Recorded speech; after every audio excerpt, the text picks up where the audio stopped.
Compare Donald Trump and Vladimir Putin. They are both political narcissists. Putin is more of an outright dictator. Donald Trump is not a dictator. Every lawsuit that was against him, he still appeared in court. Who do you think can be more dangerous? They both want to be remembered as the greatest politician who ever lived. But with regard to the past, Putin has proven to be the more dangerous. Jack Barsky is a former KGB spy who lived in the US under a false identity during the Cold War. He later reinvented himself as an author and business leadership advisor. Do you think China will overtake America's supremacy? You know, China has their own problems. Their population is shrinking. As far as innovation is concerned, they copy a lot. It will be a challenge. And as I said before, he who has knowledge will have the power. Who do you think would be more powerful today? The Rockefellers of the world? Or the IT guys of the world? I think it's the techno-oligarchs. The biggest one of them is Elon. You think? Yeah, the power has always been where the information is. But do you think Bill Gates is more powerful or Elon Musk? It's Elon Musk. What was KGB like? The KGB, it was the most powerful agency that ever existed in the entire world. You became part of KGB at 21? Yeah, I was never really hired. I was a contractor. Were you taught to kill someone and put it off grid? Never touched a weapon in my entire life. This was supposed to be my weapon. Were you taught the dark art of honey trapping somebody? I don't know if the KGB was as good as the Stasi was. The Stasi used a lot of good-looking young men to seduce older women who had access to secrets. What happened after training? The plan was now deploy me to the United States. But why United States? What was the reason for you to go there? I was the main enemy. How easy do you think it would be for Russia to get somebody killed on an American soil? Not impossible, but it's very difficult to do it without a trace. What power did KGB have? Life and death. They could go and arrest somebody and put them in a prison camp in very cold weather where people were forced to do hard labor and couldn't get out for years. A lot of them died there. Give me examples of what all were they capable of. Early 1930s, Ukraine was part of the Soviet Union in those days. Ukraine was always known as the breadbasket of Europe. They produced a lot of the grain, and Stalin wanted to collectivize that, including the grain that the Ukrainians need to eat. That resulted in several million people dying from hunger. There are cases where parents ate their children after they passed away from hunger. It was a horror show. How much damage do you think Russians caused to America at that time? Didn't you think that KGB would kill you? There was an incident that they wanted you back. What was the biggest mistake Russians made about knowing something about Americans? Explain me rise of Putin. How did he become so powerful from just being an agent?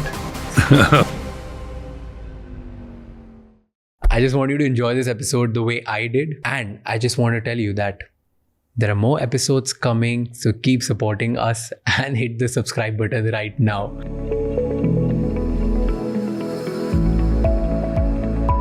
So, Jack Barsky, is that your real name? Yes, it is. It's on my driver's license. but wasn't it? It was not the name that was given to me at birth. No, that's correct. What was it then? That name, I hate to pronounce it because it's difficult to repeat. And then people say, wow. Anyway, Albrecht Dittrich. Explain me, for all my Indian audience, that what was KGB like? Yeah. How big was it? What were they controlling? How would you explain it to me? Okay, the KGB in the Soviet Union was the CIA, the FBI, the National Security Agency, the Secret Service, the internal police as well. It was the most powerful agency that there ever existed in the entire world. The power that Stalin wielded was through the KGB. And Stalin was, up until he passed away, apparently from a long disease, but he had unlimited power and he wielded it through the KGB. So when you say power, what do you mean by it? What power did KGB had? Life and death. They could go and arrest somebody with and put him in a jail in a gulag. You know what a gulag is? A prison camp. It would be someplace out there in Siberia in very cold weather where people were forced to do hard labor and couldn't get out for years. A lot of them died there, women as well. So there was a phenomenal internal apparatus to oppress any kind of resistance to Stalin and the regime. And it was not the army, it was the KGB. So give me 4 or 5 examples of what all were they capable of. In the early 1930s, Ukraine was part of the Soviet Union in those days, and Ukraine was always known as the breadbasket of Europe because the soil in Ukraine is very, very fertile. And there were like pretty big farmers that owned a lot of land, and they produced a lot of the grain that then was consumed by a lot of the rest of the Soviet Union, and Stalin wanted to collectivize them. Lenin, before Stalin, left them alone. And Stalin said, no, you need to become a collective like all the other farmers so we can control you. Now, he didn't say that directly, and they resisted. Then, no, we're not going to do this. And so Stalin tasked the KGB with forcing that collectivization with the help of the army, but it was run by the KGB. They confiscated all the grain. They stole it. All the grain, including the grain that the Ukrainians need to eat. That resulted in several million people dying from hunger. This is known as Holodomor. This is one of the reasons that the Ukrainian people, even today, hate Russians. Okay, and there are well-documented cases where parents ate their children after they passed away from hunger. It was a horror show. Well, collectivization succeeded. Stalin was very paranoid. When he had a thought that there was danger to his rule, danger to his life, he proactively told the KGB, make something up, bring him to jail, and just execute them. There wasn't even a lawsuit or anything like that. In just prior to World War II, Stalin had another notion that things weren't really good and that maybe the army, they were conspiring against him. Just any time he had a thought and a suspicion, he was just paranoid, the same way Napoleon was paranoid. And paranoia makes you believe in a lot of threats that are not real, right?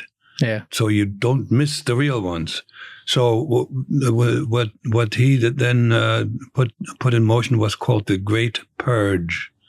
The Great Purge that involved in arresting and killing hundreds of high-level party members. He had almost all the senior officers arrested and executed, which actually weakened the military a great deal, and it allowed Hitler to come in. It was just before Hitler came in. Hitler to come in and reach pretty much Moscow. Did not succeed in getting into Moscow, but and eventually was defeated by winter, not necessarily by the strong Soviet army. So that was a situation where Stalin really shot himself in the foot. But there was literally unlimited power. The only limitations that there were inflicted by Stalin upon himself. Like what? For instance, he had to have doctors, right? And occasionally when when he was suspicious that one of those doctors was no good. Goodbye. And that may have been a real good specialist to take care of himself. So he would kill them? Yeah. Absolutely. And he would kill anyone and everyone who he just felt. That is correct. And he was denounced all over the place. Well, yeah, denounced for what? Not what he did. What he did was like kill a lot of people when he was head of the KGB. And oh, by the way, he had killed his predecessor by the name of Yezhov. He also was a mass murderer. So there were, in the history of the KGB, there were, I forgot the exact number, 7, 8, 9 heads of the KGB. And with the exception of one, all the others were executed once that time was up, so to speak. And they were executed by their successor, who then was executed. I have a presentation where I show all the pictures and then I kill them all visibly, so to speak. It's funny, right? But I don't think the world has seen bigger terror than what happened under Stalin and executed by the KGB. But I'm sure when it started, it was not for the purpose of just protecting Stalin and giving him unlimited power, right? Why was KGB started? Who started it? Okay, it was started by Lenin.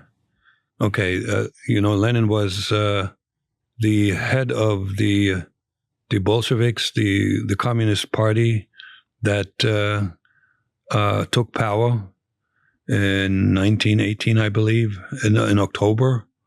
What they did, it wasn't really a revolution. They all said it was going to be it was a revolution. No, it was a insurrection.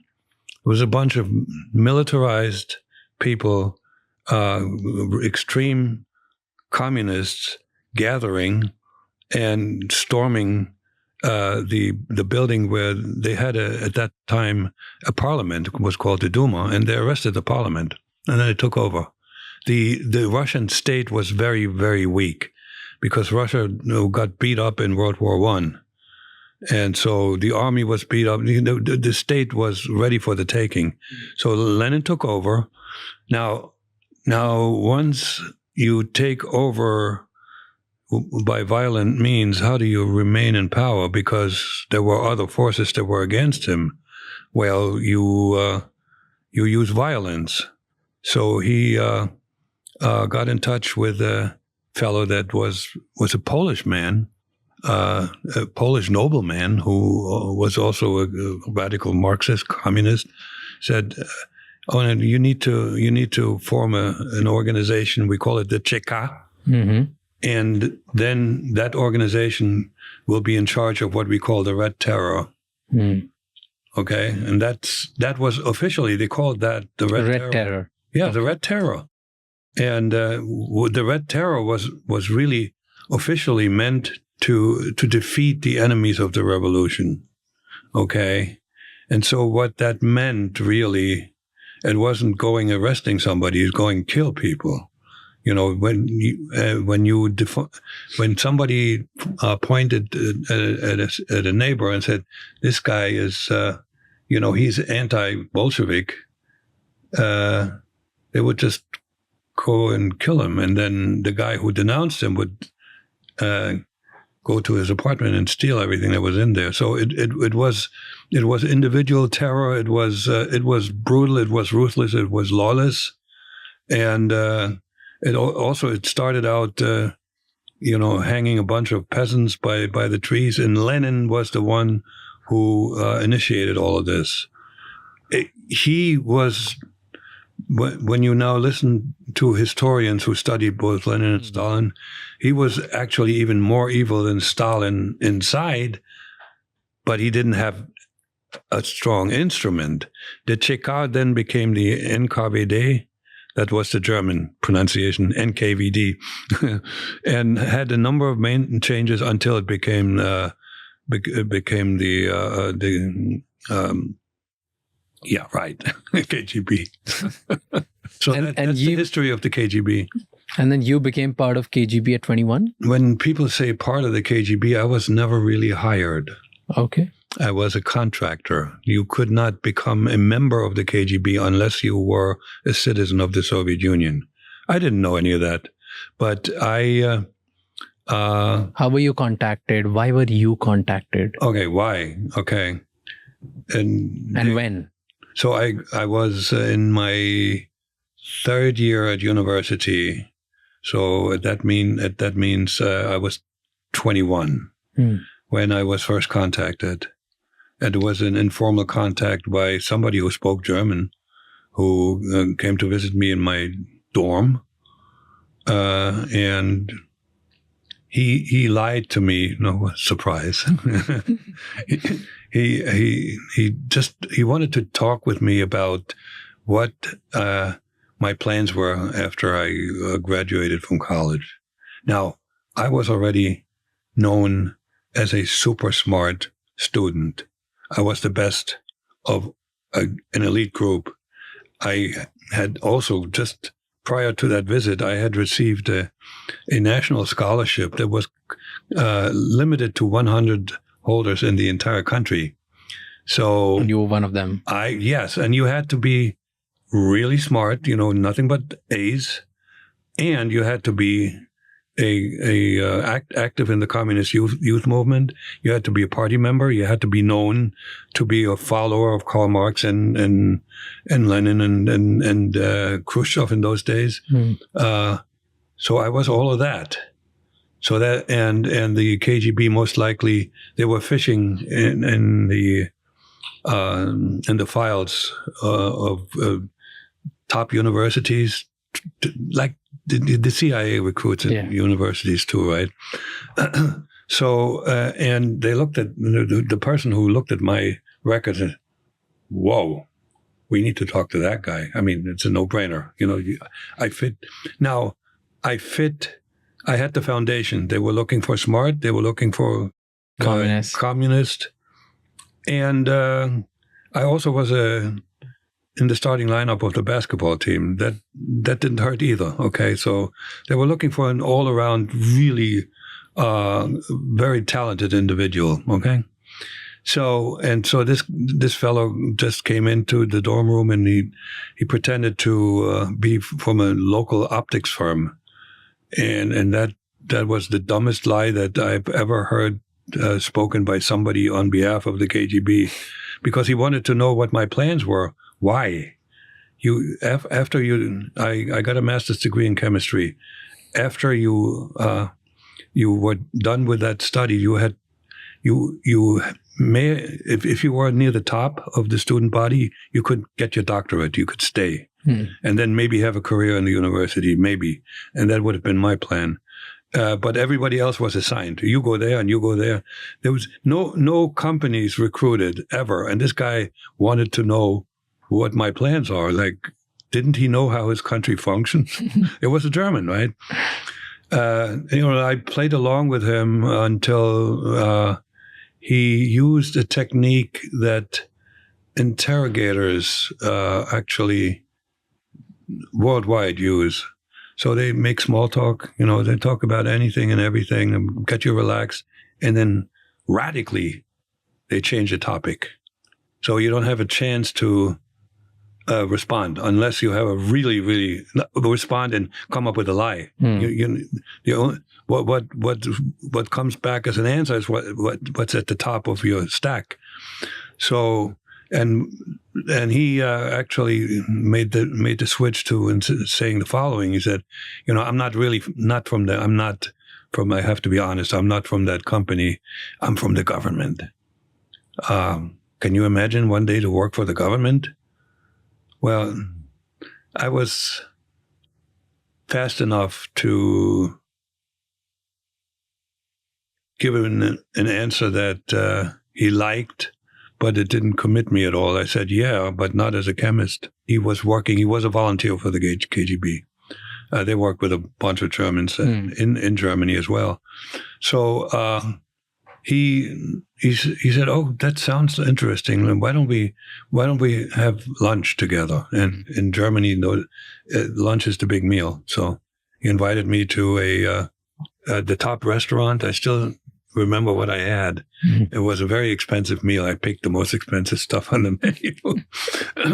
And but as I was walking in there, there was another man sitting at the table next to the fellow who never introduced himself by name. But the short fellow, the German, got up and he led me to the table. Because in those days there could have been a stranger sitting next to it. We had shared tables. That was typical. There weren't enough seats in restaurants. So, and he brought me and he said, "I'd like to introduce to you Comrade Herman. We're working with our Soviet comrades." Okay. And then he said, "I'm sorry, I have an appointment. I got to leave." So the man who never gave me a name, not even a cover name, the only German who I ever met who worked with the KGB, disappeared, and I'm now with Herman. Well, of course, I knew that was KGB. And I was flattered, clearly, and I was curious what's going to happen next. Well, next was a year and a half. But weren't you given 24 hours to decide whether you... That comes after the year and a half, okay? Okay, so then year and a half, what happened? I need to explain why they actually recruited me. There was no recruitment. Okay, there's a list of character traits that they were looking for these candidates for what I consider, and many intelligence operatives consider the most difficult job in intelligence, to be by yourself, make your own decisions. Go to another country, say goodbye to your mother tongue, your mother country, pretend to be somebody else.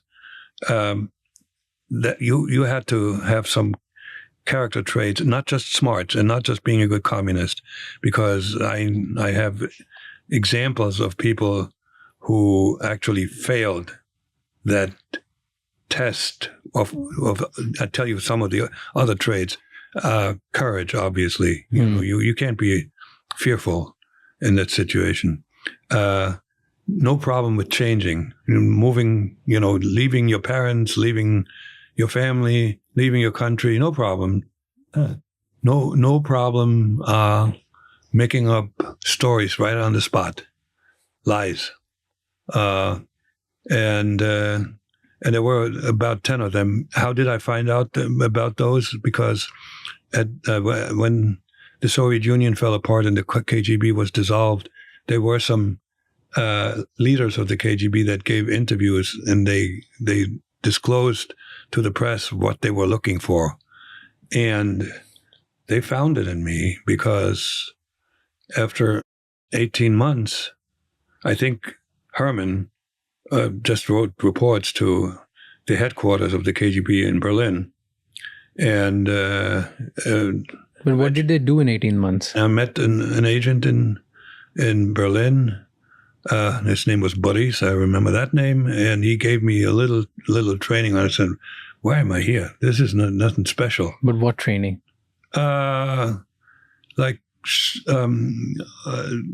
Observing a building and figuring out what's going on inside of that building.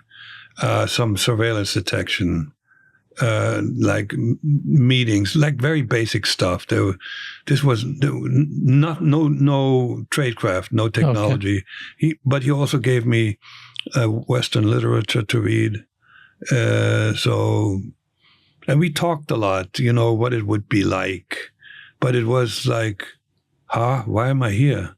Well, I found out the next to last day. He took me to the headquarters there, and I was led into an office. And when I walked in there, I was like, wow. It was about the size of this room here, but it was extremely well furnished, very richly decorated, and clearly, I know I was in a room where an important person had his office. And when that fellow came in, he was about, he reached about up to here. He was a short guy. he sat down behind the desk, and there wasn't much of his body visible. But and I'm thinking, okay, what now? What am I doing here? And he opened his mouth, and there was a ton of energy coming out of him. He would speak like this. From this small body, it was, and then he spoke like this, doing propaganda, like, why the KGB is doing what they're doing. I'm thinking, I don't need this. I know all of that. And then we went back and forth, and again he used the same technique. He put my mind to sleep, and then he pretty much radically changed his tune, and he said, "So what, are you in or not? Are you going to join us?" And I was not prepared for that question. I didn't. So I played for time. I said, I can't give you an answer because I don't know if I qualify, and I don't know if I don't have enough training yet. I need more training. And he said, in this steely voice, you worry about that. We know you're qualified and we will train you. However, and then he paused for a while. However, we only work with people who can make important decisions very quickly. You got until noon tomorrow to give me an answer. So that was when I was recruited. What was going on in your mind then? Well, that was the first time that I really took this seriously. I was like, well, let's see what happens. And then, so they brought this to me with this surprise element. And, I had, on the one hand, I was well respected. I had this national scholarship. I had a career ahead of me. I was going to be a tenured professor, no doubt in my mind. I loved basketball more than anything else. I was a basketball maniac. The only people that I would at that point betray, so to speak, was the remnants of my family, my mother and my brother, because I would leave them, obviously. So that was not something that held me back. But was a yes from your side, like without even thinking? No, the thinking took all night. It was not an instinctive yes. But I tell you what there's two things that really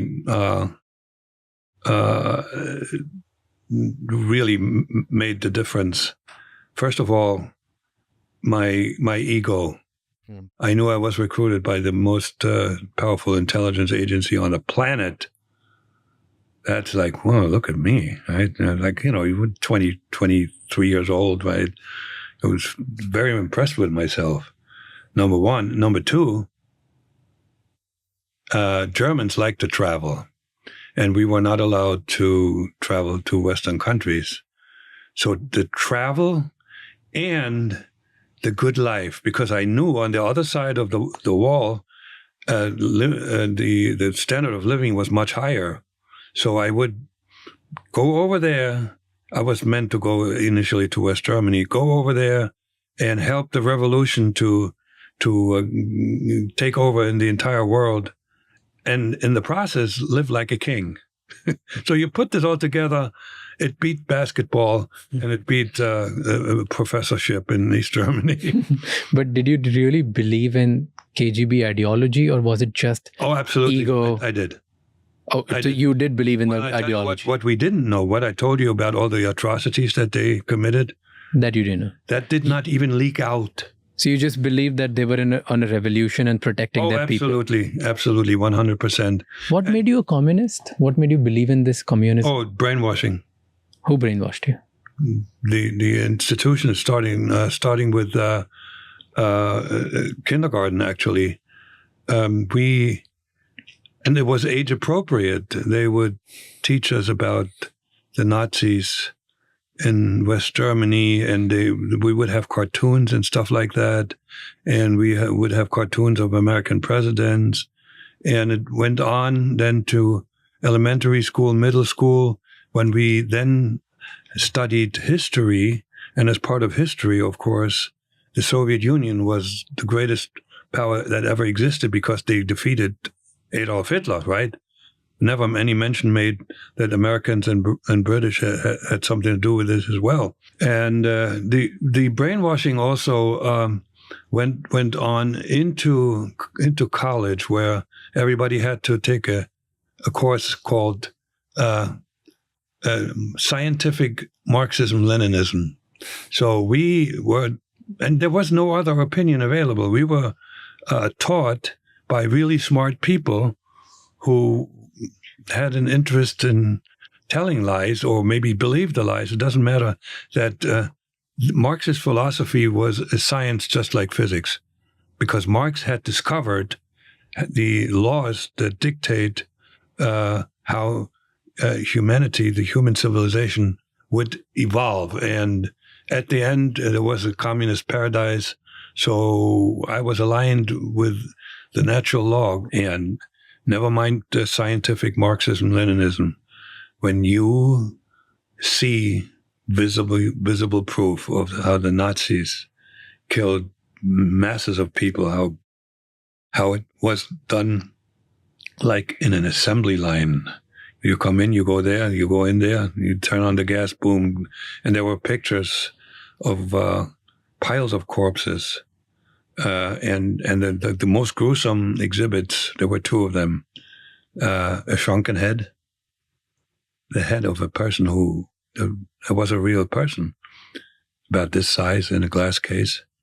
And then two lampshades that had interesting designs, and we were told they were tattoos, that the lampshades were made out of human skin. And the person who actually commissioned these lampshades was a woman, was the wife of the commandant of this Buchenwald, this concentration camp. You know how much of an emotional impact that leaves on young people? The girls were crying, and us guys, we were really, really quiet. Now, coming back home, the final argument was made. We were also told that Ernst Thälmann, he was the leader of the Communist Party in the 30s before Hitler came over, and he was put in jail. He was executed in this concentration camp. So, and we were the heirs of Ernst Thälmann and his communists, and that's the historic truth, that the communists were the only force in the Weimar Republic before Hitler took over, the only force that fought the Nazis in the streets. That doesn't mean that they were better. They would have been just as bad if they had come to power. But we knew they were the Nazi fighters, and we were the heir of Ernst Thälmann. And there you see, in West Germany, you have some people that were associated with that kind of killing that went on there. You know, there's one thing to commit to a cause because of logic, and you buy in, and it's good for you, and it's another thing. It's if it comes from emotional heart, and the hatred for Nazism, and by extension the hatred for NATO and the West German government and America was in here. But do you think that there was a chance that you could have said no? Were you allowed to say no? Yes. And I tell you what. And it would have been okay? Logic, yeah. I tell you what, you don't force somebody into that kind of a job. I had to sign up voluntarily, all right, number one. Number two, at that point, I was still an asset to communism. So they would have, this was not defiance. Mm-hmm. However, I have evidence that once you signed up, once I said yes, and then you say, change my mind, you get in trouble. I met a classmate of mine who, from high school, who was recruited to go to West Germany as an illegal by the Stasi, not by the KGB. And he failed the final acceptance test, he had to, and I had the same test, by the way. They gave us, both the KGB and the Stasi did this, gave us passports that allowed us, East German passports allowed us to cross over to the other side of the wall, to West Berlin. And he spent like 15 minutes there, and he was so uncomfortable that he went back and told him, I can't do that. He had an engineering degree. He was really good. He never worked as an engineer. So if the same thing happens to me, that's when revenge takes place. You take care of it. You will not get any valuable position in this country for the rest of your life. My friend actually wound up making model trains and selling them like as toys, because he wasn't pretty good with his hands. But isn't it a saying that if you say no to KGB, there are consequences? Yeah. Once you're in. But before you're not in, then... No, I don't know. Okay. And then what happened? After that, you were trained for 5 years? Yeah. The training was 5 years. It was initially... How did the training happen? What happened? Well, first thing that happened, I had to quit I was already an assistant professor at the university. I had to quit the job. And so I got documentation that the foreign ministries had recruited me. So I was going to be a diplomat. Okay. I showed that to the folks at the university, and okay. Packed my bags and went to Berlin. I had 2 bags. I had a small suitcase and an attaché case, and I had no belongings, really, did my clothes. And I showed up in Berlin, and I met my future boss, Nikolai. I wasn't quite in yet. I had to pass, first of all, that wall, on the other side of the wall test, that came later. But I had to pass another test, and if I failed that one, I'm on my own. What was the test? It was Nikolai. When we sat down, he picked me up from the train station and took me to his vehicle and closed the door, and he said, I already have a task for you. And I'm like, oh, exciting. What is it? You got to find a place to live. And it was spoken with a strong voice. You got to find a place to live. Well, background information. There was very limited living space. All the big cities, Berlin included, were severely destroyed. And whatever living space was available was controlled by the government. You could not find a place to live. It was an impossible task. Okay? Well, that was the final test. Can he figure out on his own way and to manage himself out of a hole to deal with an impossible task? Well, I did. You couldn't, by the way, you couldn't go to a hotel either.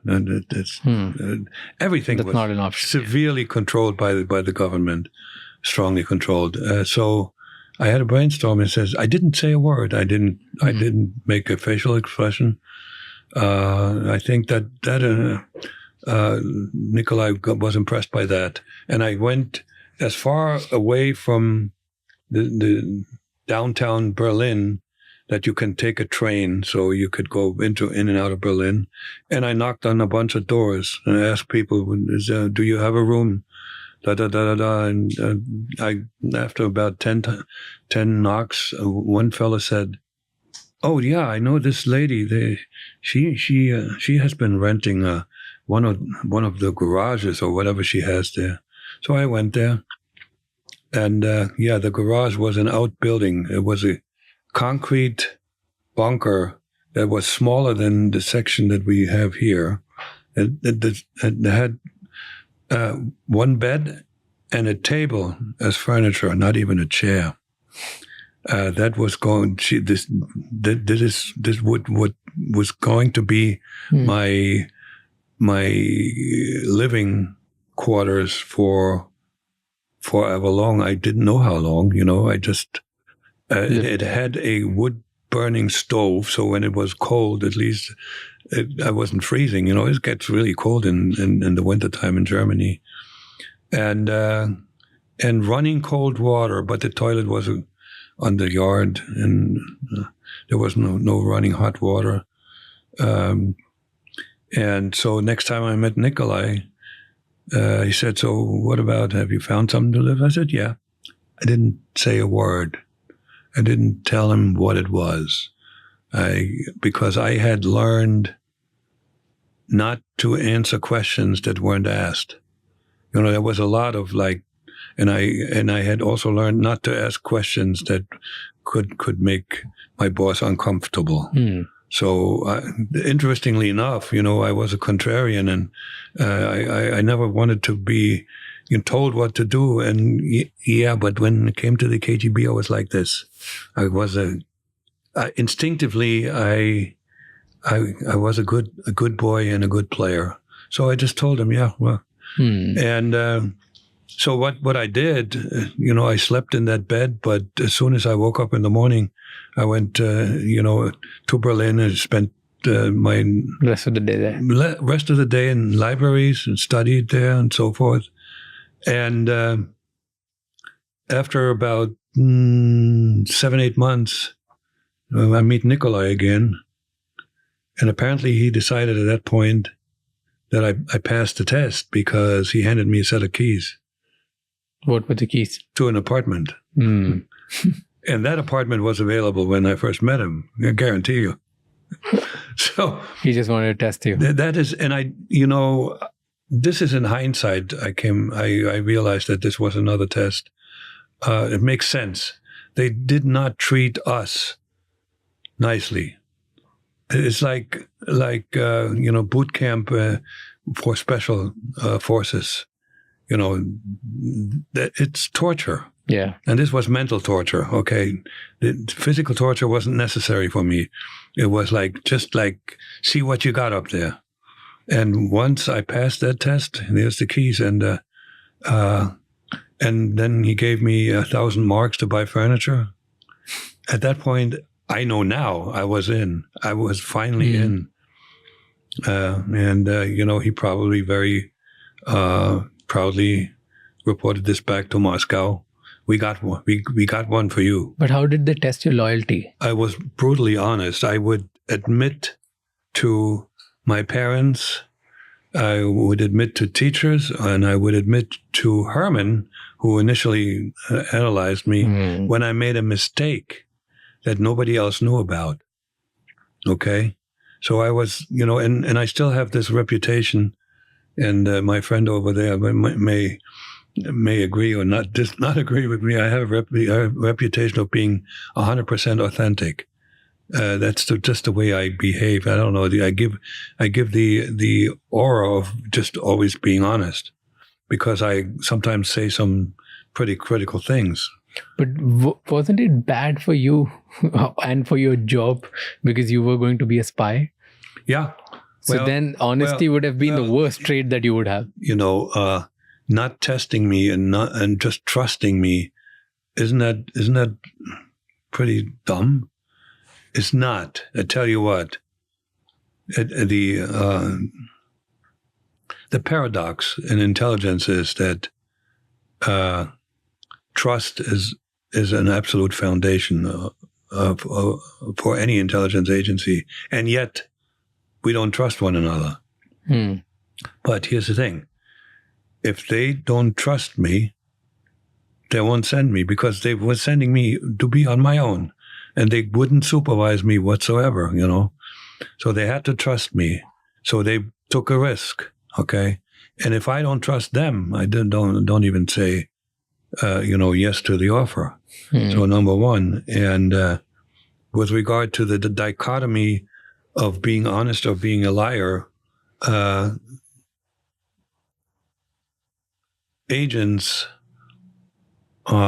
agents like me, but also agents who are on a diplomatic cover or goes to another country as business people and so forth, are in regular life are always honest. Well, we lie about being an agent, right? And I lied about, my very existence. But inside of that Jack Barsky identity, I was always honest. Okay. So I could be trusted. And if you lie constantly, I think that's counterproductive for an agent. You need to create trust, and you can, the moment there's a lot of lies that are not necessary. Okay, you lie when it really counts, and I lied every time when people ask me where I was born and all this kind of stuff, and I had to repeat my backstory. But everything else, I was supposed to live like an American and integrate in society. There was no reason to lie.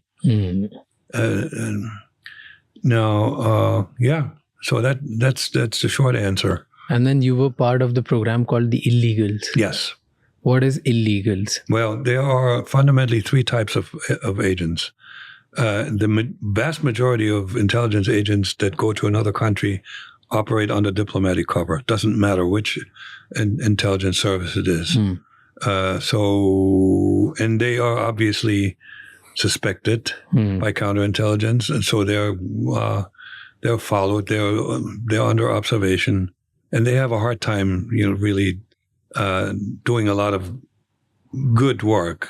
They occasionally do, they particularly when in the country, in the United States, for instance, there is somebody, let's say in the KGB, in the CIA or in the FBI, who is ticked off at the United States or who needs money desperately, and they volunteer. They say, how much are you going to pay me for XYZ? And when they volunteer, they would go to the embassy, right? And then they will get to talk with one of those agents, and that agent becomes a lead for that person, the handler. Yeah. So that's mostly the value that they have. So that's the ones with the diplomatic cover. The ones, the second group is called NOC. That's an abbreviation, non-official cover. So they go to the country where they are deployed with an official cover. As I said, could be exchange students, could be visiting professors, could be business people, could be artists, could be anyone, ballerinas, anyone. They use their own name and their own skill set, but they do some spying on the side. Now, when they're caught, they go to jail. Okay, and then there are the illegals. The illegals take on a different identity. They don't use their own name. They pretend to have been born in some other country. A lot of illegals for the KGB and even today for Russia get smuggled in through getting citizenship in a third country, such as Brazil or Canada. That's where it's easy to become a citizen, and then they legally immigrate. Yeah, but people like me were very special. Because, first of all, Russians, because I don't know why, but Russians have a hard time getting rid of their accent. You can't train a Russian to speak like I speak the American brand of English. So I was a rarity. So, and there were others like me, even the ones that came through Brazil. Now, they had a little red flag attached to them because they came from another country. I did not.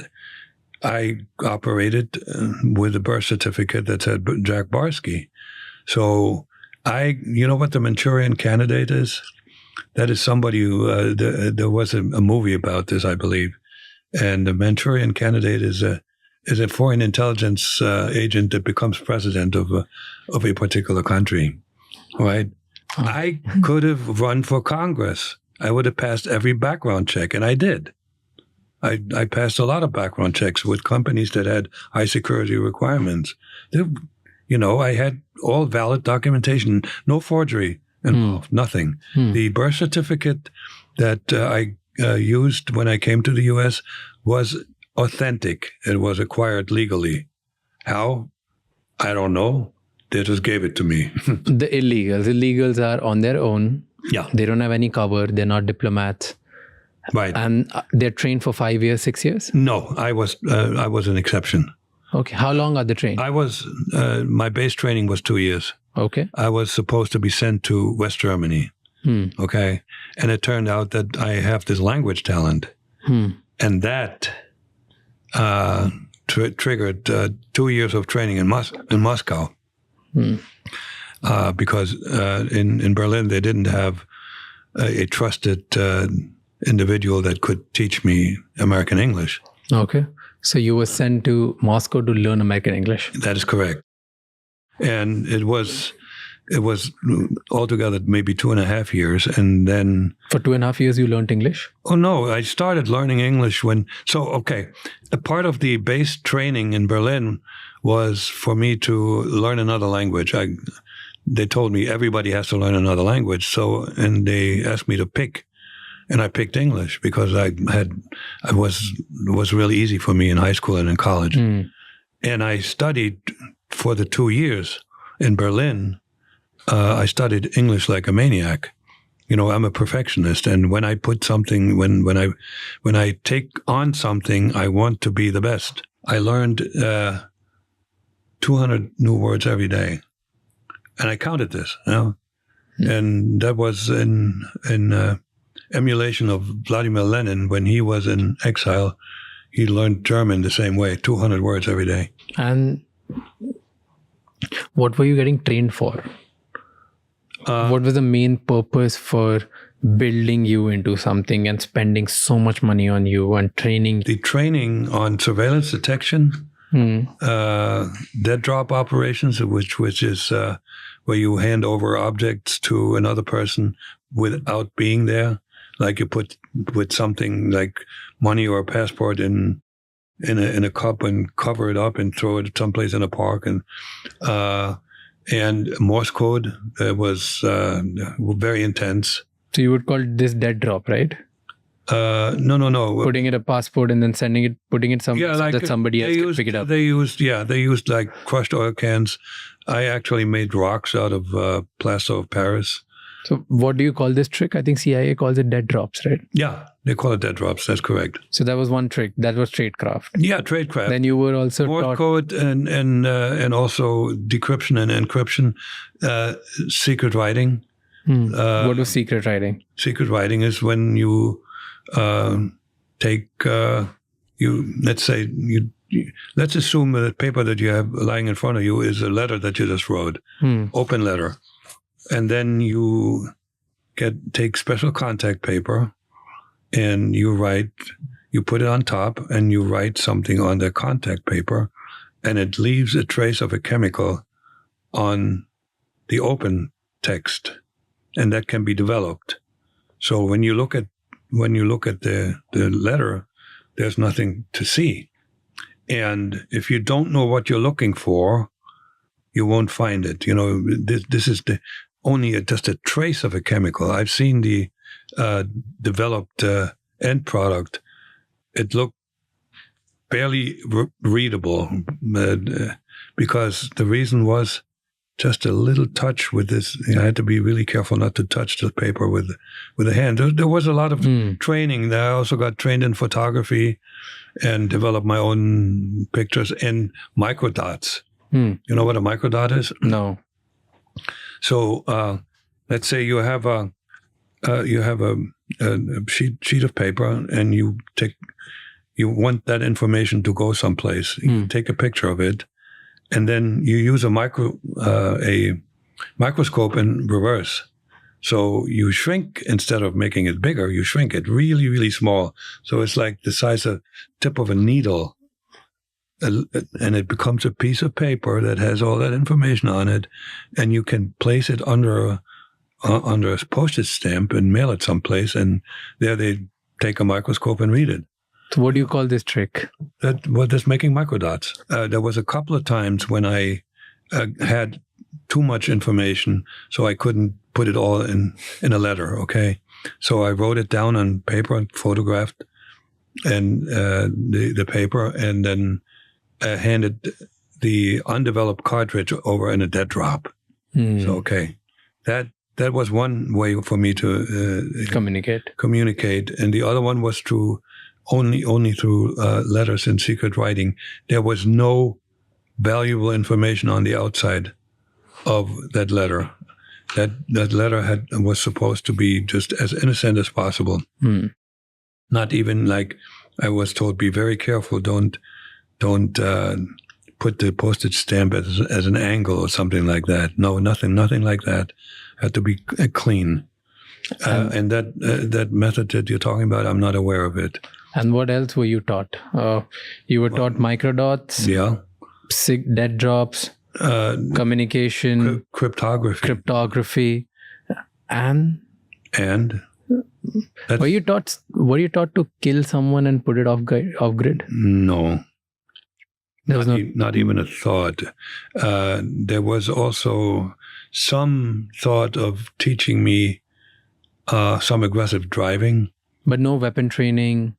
This is my strong hand, has never touched a weapon in my entire life that could kill somebody. This was supposed to be my weapon. Woo-hoo-hoo.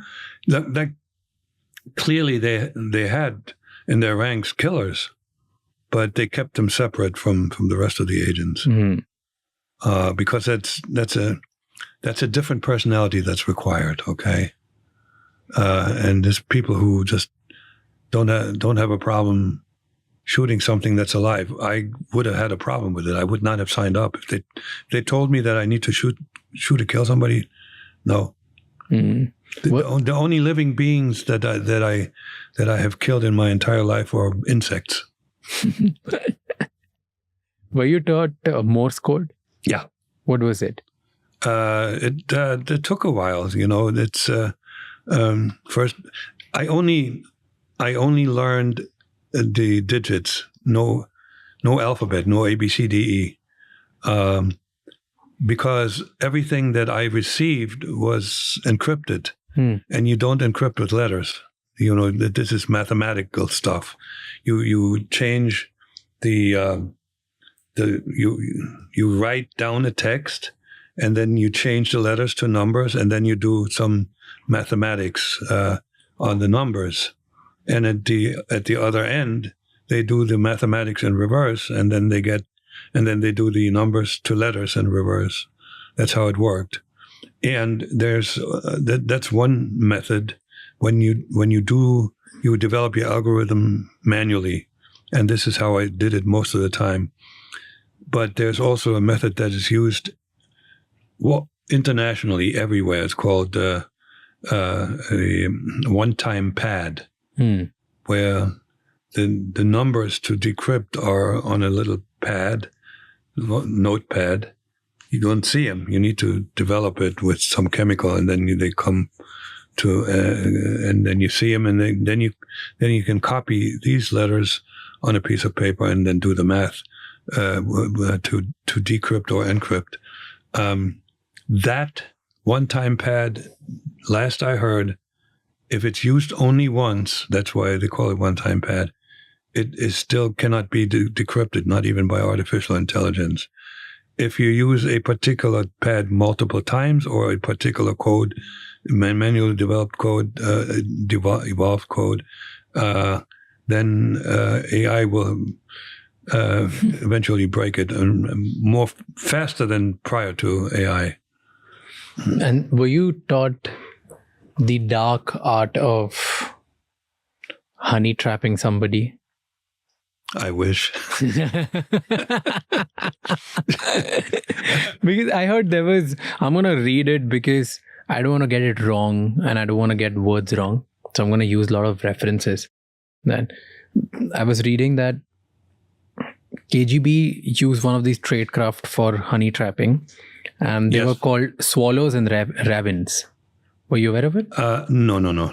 So they would use... The swallows were the ladies. Yeah, the swallows were the female agents and ravens were the male agents. I don't know if the KGB was as good as the Stasi was. The Stasi used a lot of good-looking young men to seduce older women who had access to secrets. There was never a thought, even though in those days I was a pretty good-looking young man. Blue-eyed, blonde hair, tall, smart. No. Are you sad that you were not taught that? No, I'm glad because, there could be a lot of children running around that are mine and I'm not even aware of. So, no, I was very shy. I was a good-looking, shy young man, and it took me a long time to get rid of that shyness. No, there was never a thought. It was compartmentalized. They had specialties and special trainings. And these, by the way, these sex operatives, they were trained in groups. My training was all one-on-one. There was never a classroom, not once. Yeah, so these sex operatives were they trained in a special school? Yes, I didn't know that, but that information came out. There was a particular building just outside of Moscow where they trained State them. School 4 in Kazan. Yeah. Where they would train them. That may well be. You know more than I know. I'm just quoting what I have read. I have enough contacts in the intelligence world, the people who worked in intelligence, FBI, CIA, and so forth. And when they tell me some things and something like this, that something like that existed, say, okay. I don't really have I'm not a historian. I'm not doing research. I have done this one book that really helped me a lot to understand how I fit into the intelligence picture is called The Sword and the Shield. I'm digressing again, but you can put it in someplace else. That was written by an archivist in the KGB, who had access to all the secret documentation for the First Directorate espionage, and he had developed this extreme hatred of the Soviet system. And he decided the only way that he can do some damage, he copied a lot of stuff. He's responsible for me being discovered by the FBI because amongst that stuff was my name. And then after the KGB was dissolved, he reached out to MI6, the British intelligence agency, and told them what he had. And that some of that made it into a book, The Sword and the Shield, and where it talks a little about the illegals and how many illegals they trained and so forth. And through that book, I got a better understanding of the things that the KGB never shared with me. What happened after training? Like when you got trained to do all of this intelligence, cryptography, stuff like that, what next? The plan was to now deploy me to the United States. Okay. And next, before I could go there, I needed a birth certificate. So they sent me to Canada. And as a practice, to spend I spent 3 months in Canada to practice my English and interact with Canadians and just get used to what it's like to be in the United States. But why United States? What was the reason for you to go there? Well, it was the main enemy. What did they tell you? Just go there and... The Glavny Protivnik, that's Russian. The main enemy. No, I mean, this was... Anybody that they could send to the United States, like me, as somebody who was born there, was a huge asset. So they would just develop you and send them. Well, this was during the Cold War because they... But they wouldn't give you any instruction that this is what you're supposed to do there? Well, initially, the instruction was to just get my documentation. I needed a driver's license and a social security card. And then you live like an American, integrate in society and become part of society. And the instructions then were, but they're partially false. They told me, as I said before, to get to know as many people as possible. They also told me to pay attention to people that are making foreign policy or are influencing foreign policy. So they were saying, like, it would be great if you could, befriend such and such.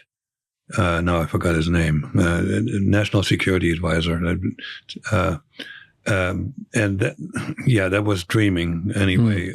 But they had me practice to extract and summarize information that was in the media, in American media. The thinking is that since I lived in the United States, I have a better chance of giving a decent extract as opposed to the Soviets, who really didn't have any good interaction with Americans. So they would just copy whatever was in the New York Times and say, well, that's my report. So my opinion was valued. And every 2-3 months I had to send a report as to what Americans think about events that happened internationally. Got it. Okay, so and also predictions about the elections and stuff like that. That I was told would be my task. What I wasn't told was what was the most important thing was for them, if I may. And I found that out again only afterwards. And that was in that book that I told you, the Sword and the Shield, as well as in the interviews that I already mentioned. Think about this. This was the mid to late 80s. There were a couple of situations where we came very close to a nuclear exchange between the Soviet Union and the United States, not because of misunderstandings or accidents. Okay. There was no intention by either the Soviet Union or the United States launching an attack, but it was extremely tense, and there was a good chance that war might break out. In that case, there's no more diplomats in the United States. There's no more KGB spies. The only ones that are left over would be us. So we were an insurance policy. And also,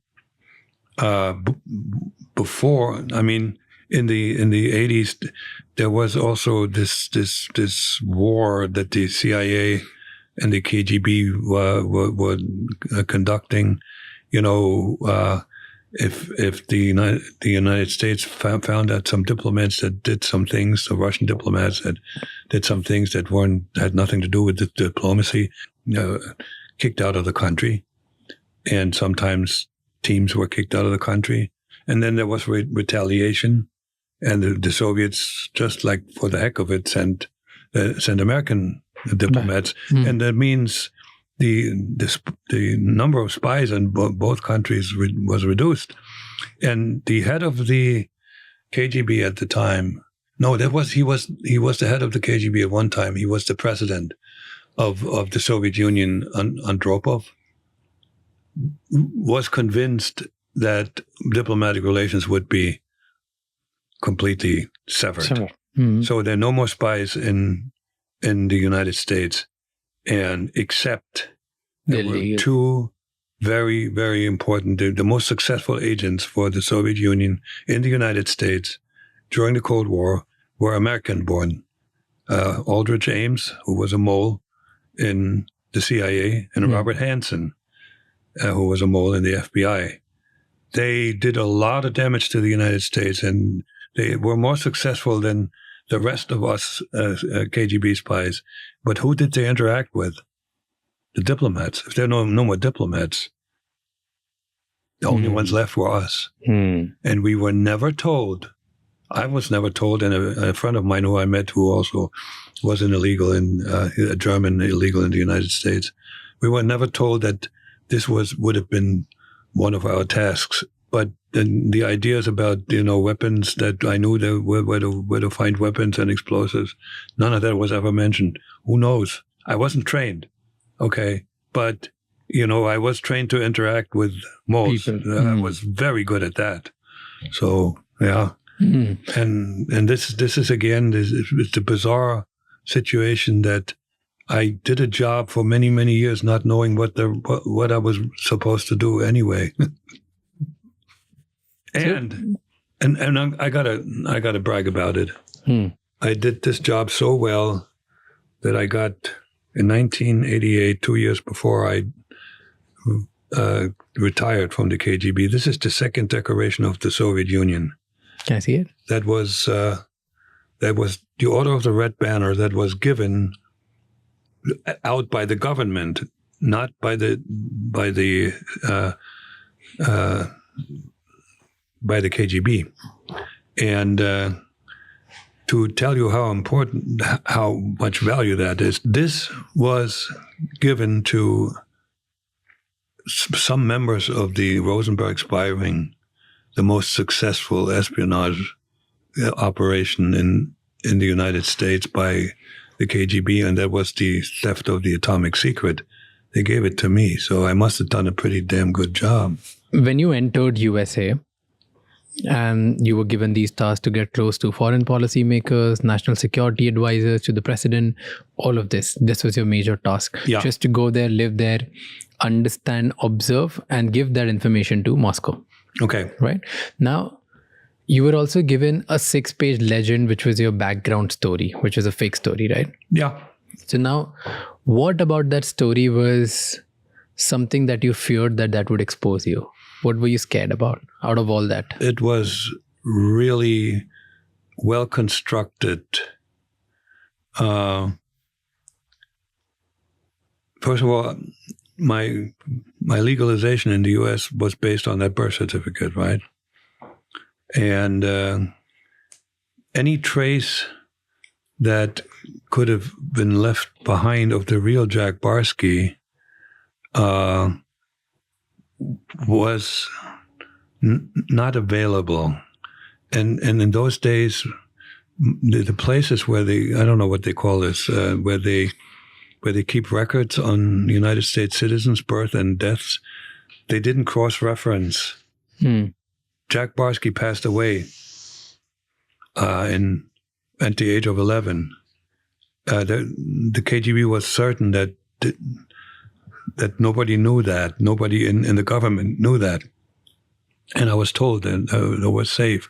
And then we came up with addresses that existed at one point, but the houses didn't exist anymore. They used even a company that I started working for when I didn't graduate from high school, so I needed to have an explanation why. Because I had a lot of headaches, and I said, "The heck with it! I don't want to." I finished school. I didn't graduate, and I started working for a company. I still remember George Luthers and Company that made chemicals. Well, that company actually blew up. Okay, so there was no so they did a pretty good job researching and constructing a good story. The story was then filled out by me, and particularly when I saw the birth certificate, I said, "Okay, mother's maiden name is Schwartz. That's a German name." Most likely Jewish, but German Jewish. And so what we did in my backstory, we killed off my father. So I grew up bilingual. I spoke fluent German, and so I had a bit of an accent, right? I had a little accent left over. And when people ask me, "So, do you talk a little funny? Are you European?" I said, "No, it's a bilingual." But you said somewhere that you're famous, the fish in the aquarium. statement. Yeah. Right? Like KGB Russians, they don't understand Absolutely. what it is like to be America and what it's like to be Americans. 100%. Right. The worst thing in life is not to know what you don't know. If you know what you don't know, that you won't touch it, right? Or you learn it. Yeah. So, and the diplomats that worked for the KGB were the only Soviets that were in the United States. There were maybe occasionally there may have been an artist or two, but they were in and out. And so they interacted with Americans. They read American newspapers. They watched American television. So they thought they knew everything there is to know. Well, they never knew what it was like to get a job. They never knew what it was like to get an apartment. They lived together in compounds. Some of them had their family with them. But they were the experts. Nobody else knew anything about the United States. So they were full of themselves. They said, well, we're going to teach you what this, that, and that. And the instructions that they gave me out of Moscow, how to acquire the documentation and what kind of a job to be looking for, they were all wrong. They were dead wrong. I mean, for instance, they for my first job, they said, no, how about taxi driver? No, that would have pretty much, it didn't pay a lot. It was a grind, and it would take pretty much all day, 7 days a week to make a living. Or work in the harbor. They said, you know what a stevedore is? Is somebody who loads and unloads ships. And they said, they're good jobs. Yeah, but you had to be a member of the union. And you don't get to be a member of the union unless you become friends with another member of the union. So that wasn't a good idea. So that's how I wound up operating as a bike messenger. So all the instructions that they gave me did not work. And this is what I tell people, that I give the picture of an aquarium. Actually, there are some aquariums in this country that are really big, and you can just it's amazing. You watch the fishies swimming, and but if you think you know what it's like to be a fish, no. And so they didn't know what it's like to be an American.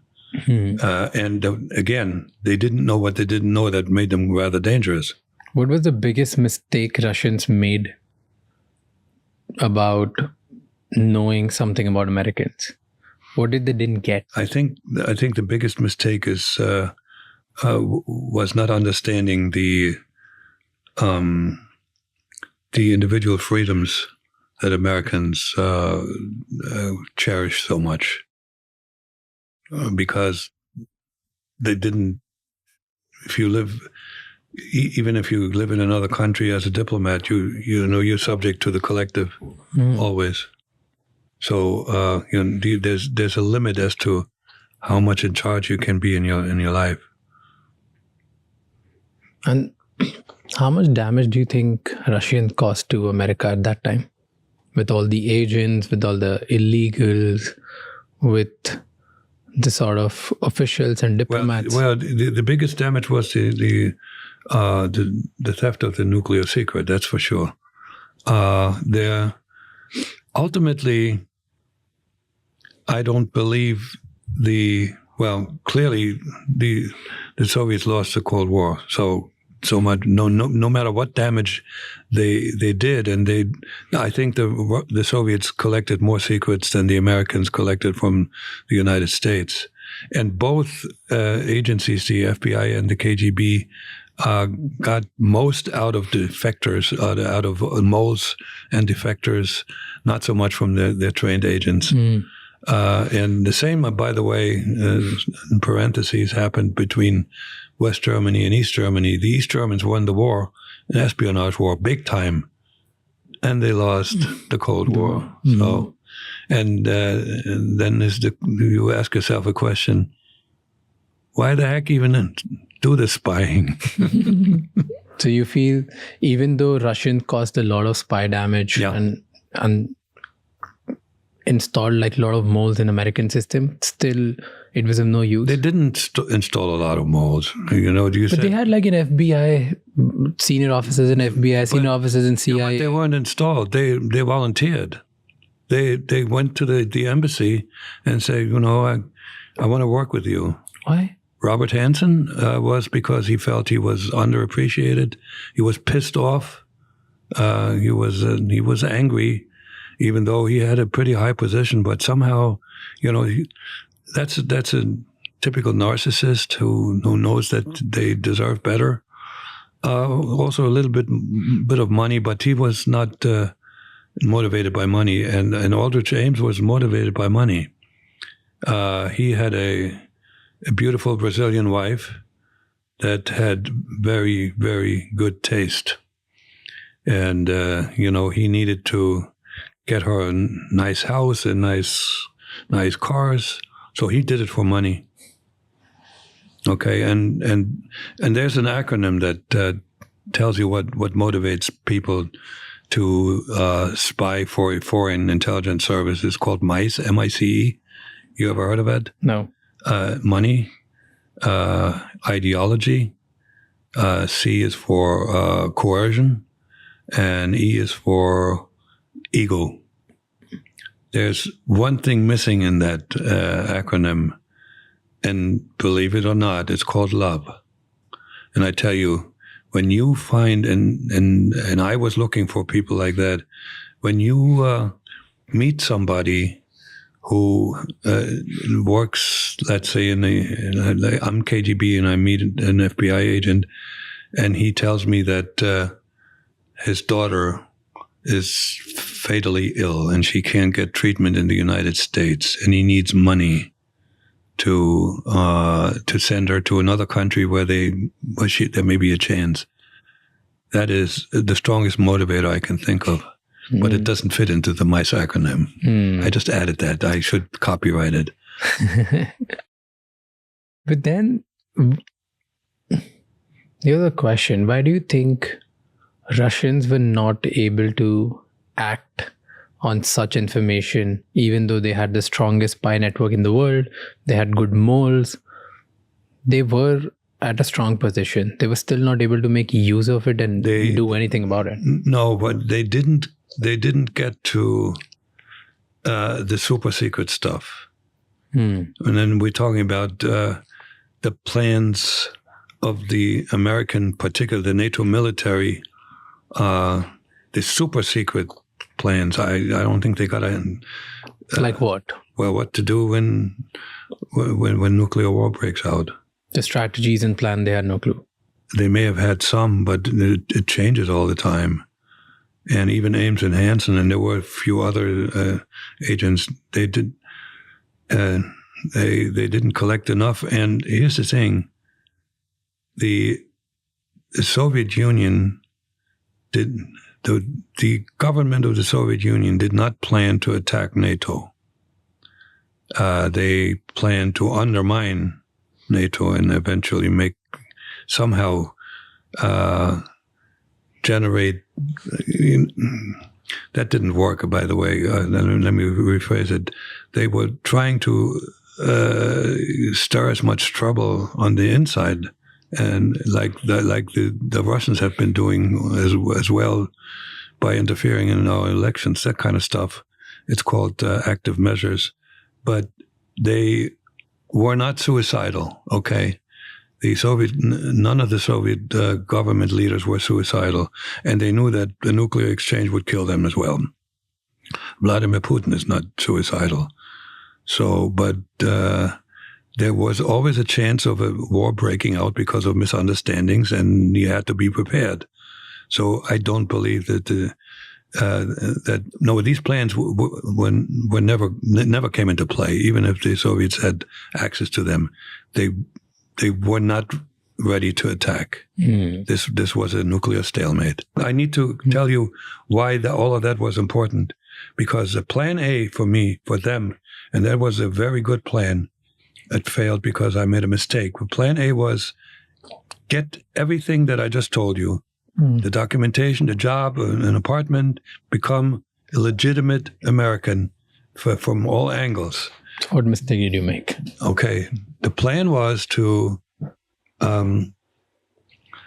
get a passport, an American passport, right? Well, I had everything it was needed. I needed to apply for a passport. Even today, you need documentation. It was a driver's license. You need the proof of birth, and driver's licenses or proof of residence. Social Security? No, you don't need. No, you didn't know it. I think these are the two documents. You need proof that you're a citizen, and you need proof of residence. And at one point I had it. So it was, and the plan was to get a passport, then move to Europe, to a country where they speak German, Switzerland or Austria, not West Germany, and then open up a business. They didn't say what kind of business, but there's all kinds of businesses. You know, the KGB would have funded this. They know, they were very good at money laundering. So I would have opened a business and then run a business for a while, for 2-3 years. And they would add some more money. Could be altogether, I could have saved like $10-20 million. Lots of money in those days. Legitimate, sort of, right? And then I come back to the United States. And I declare that money. So I made this in Switzerland, right? And all of a sudden, I'm wealthy. Now, with my education and my ability to interact with others, I would have become a very dangerous agent. For example, go join a golf club where officers that work in the Pentagon play golf and befriend people that way. And to join a club like that, you didn't necessarily need social standing. You need money. And they only let people with money. And it's even today. So, yeah, that was a brilliant plan. It failed because I made a mistake. What mistake? And I'm so glad that I made that mistake and didn't become a dangerous agent. So when filling, I went with my documentation and one application that I had filled out at home, and I didn't want to. And I went to the Rockefeller Center has a place where you can apply in person, the passport office.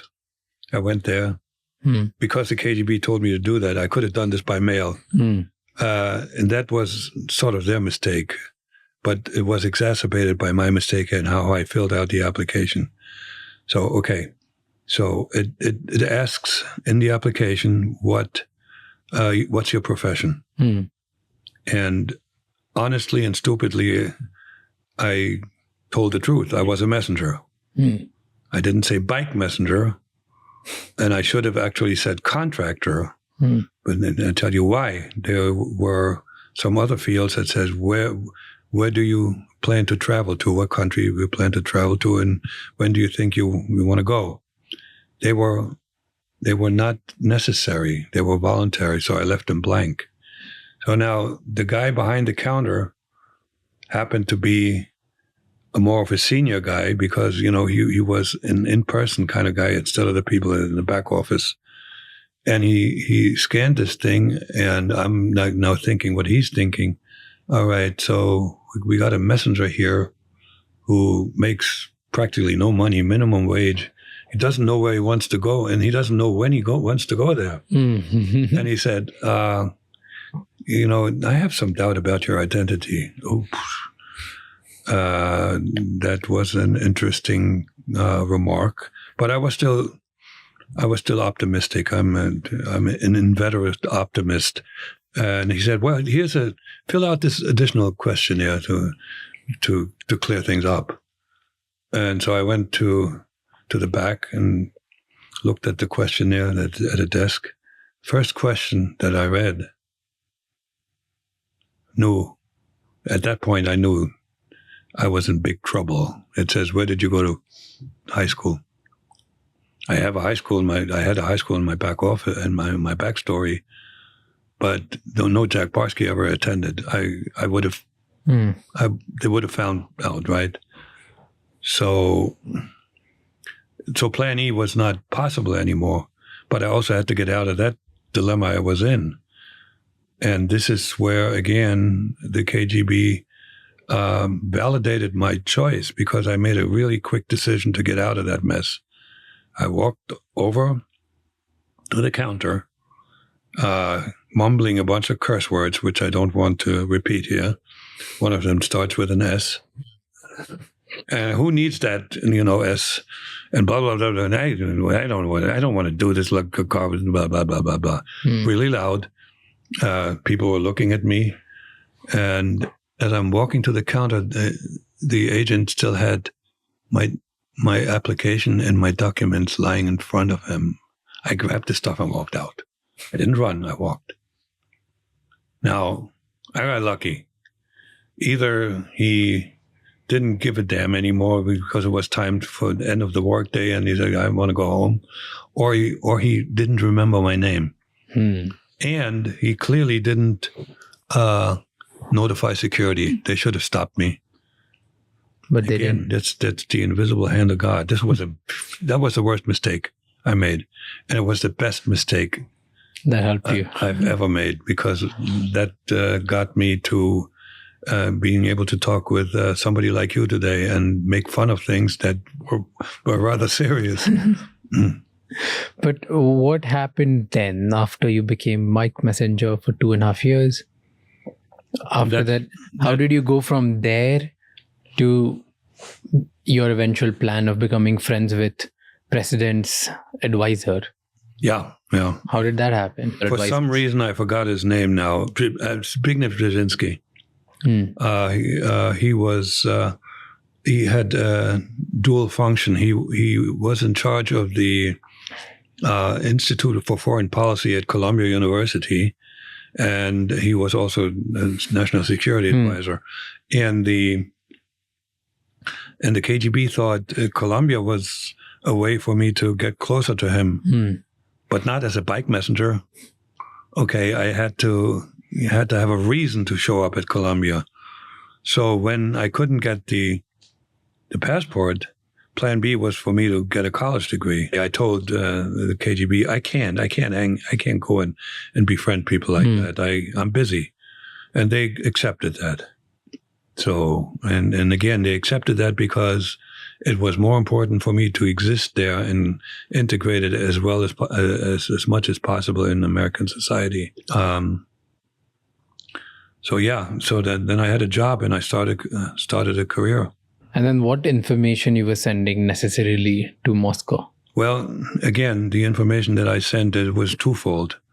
The reports about what Americans thought about certain events in the world. I issued those reports periodically, and I profiled a bunch of people that could have been recruited, but I was never told if anybody was recruited, particularly when I was in college. I profiled a lot of students who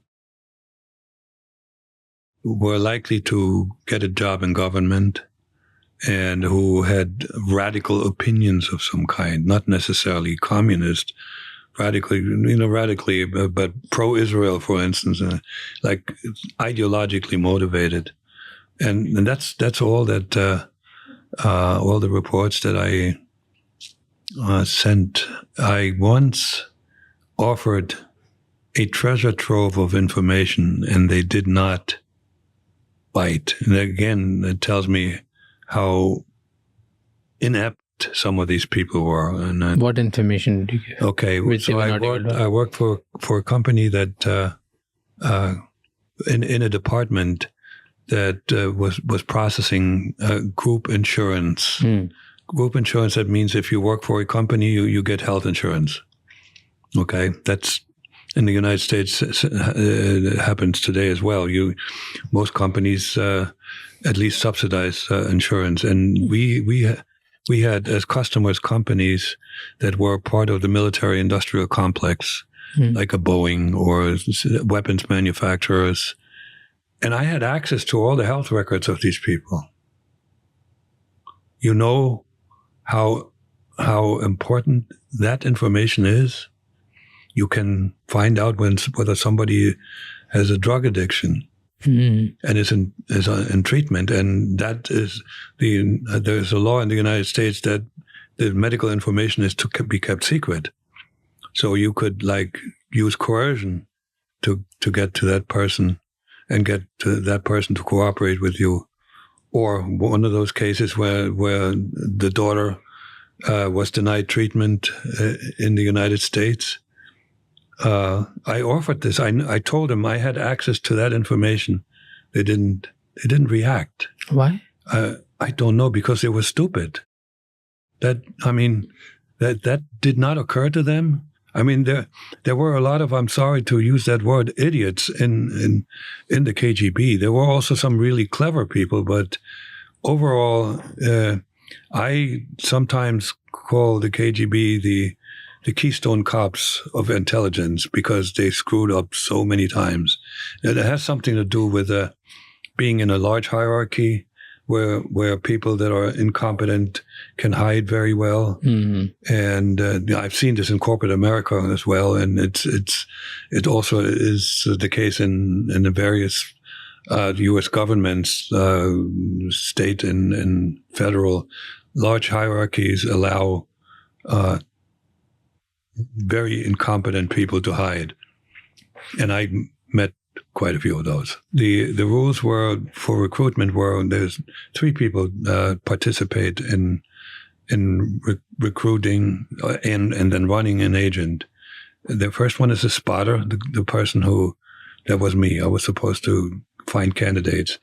The next one is the recruiter, the guy who makes the offer. And the third one is the handler, the guy who runs the agent. And the 3 don't know one another. And neither one knows what happened in that pipeline, whether they eventually, I was never told that what happened to those people. No, and they didn't even congratulate me, saying, well, you're doing a good job with these suggestions, because God forbid I had taken notes and remembered the names, right? So yeah. So then, but when you would send all of these information in different forms, in either crypto or by dead drops or by Morse, when you would send no Morse code, no more, you never used it. No. I used to, the strings of digits that encrypted and only the names, for instance, like when I wrote letter and secret writing, the names and addresses were encrypted. But no Morse code going that way. No. And I tell you why. Morse code, you know where it originates. You don't know who's listening to it. So for me to listen to it was safe. For me to send it was not. Okay, so that's why that was never a thought. But then how would you know that nobody's watching you, nobody's spying on you? No, I had to figure this out myself. I was what are the steps? How would you send a message through a dead drop to Moscow? Yeah, and still get to know that nobody's actually watching or looking. Well, this is called surveillance detection. There's 2 things that I did to make sure that I am actually. There's more than 2 things. But on a regular basis, I did surveillance detection. Okay. And I had phenomenal training in Moscow. Surveillance detection means you go outside into the city and go from here to there to there to there. Every place you go to is a public place. You have a reason to be there. And you use public transportation, and you really need to know the city very well, because if you are under surveillance, there's a team that follows you. Typically, the team is 7-8 people, and they can never lose sight of you. One of the team has to always see you. Because if they lose sight of you, you can do something. They're watching you to see if you're doing something, right? And so there are places where the lead person needs to come so close that you can see the face. My favorite place, there were two of them, the Museum of Natural History, because you can, without being suspicious, you can go this way and that way and go turn around. And the Museum of Natural History has a lot of hallways, so you will see some faces there. And I had excellent memories for faces. That was my strength. And also large stores, grocery stores, drugstores, where you can go this way and that way and the other way, and you could easily do something in that store. You put a little package and put it over there real quick. They need to see you.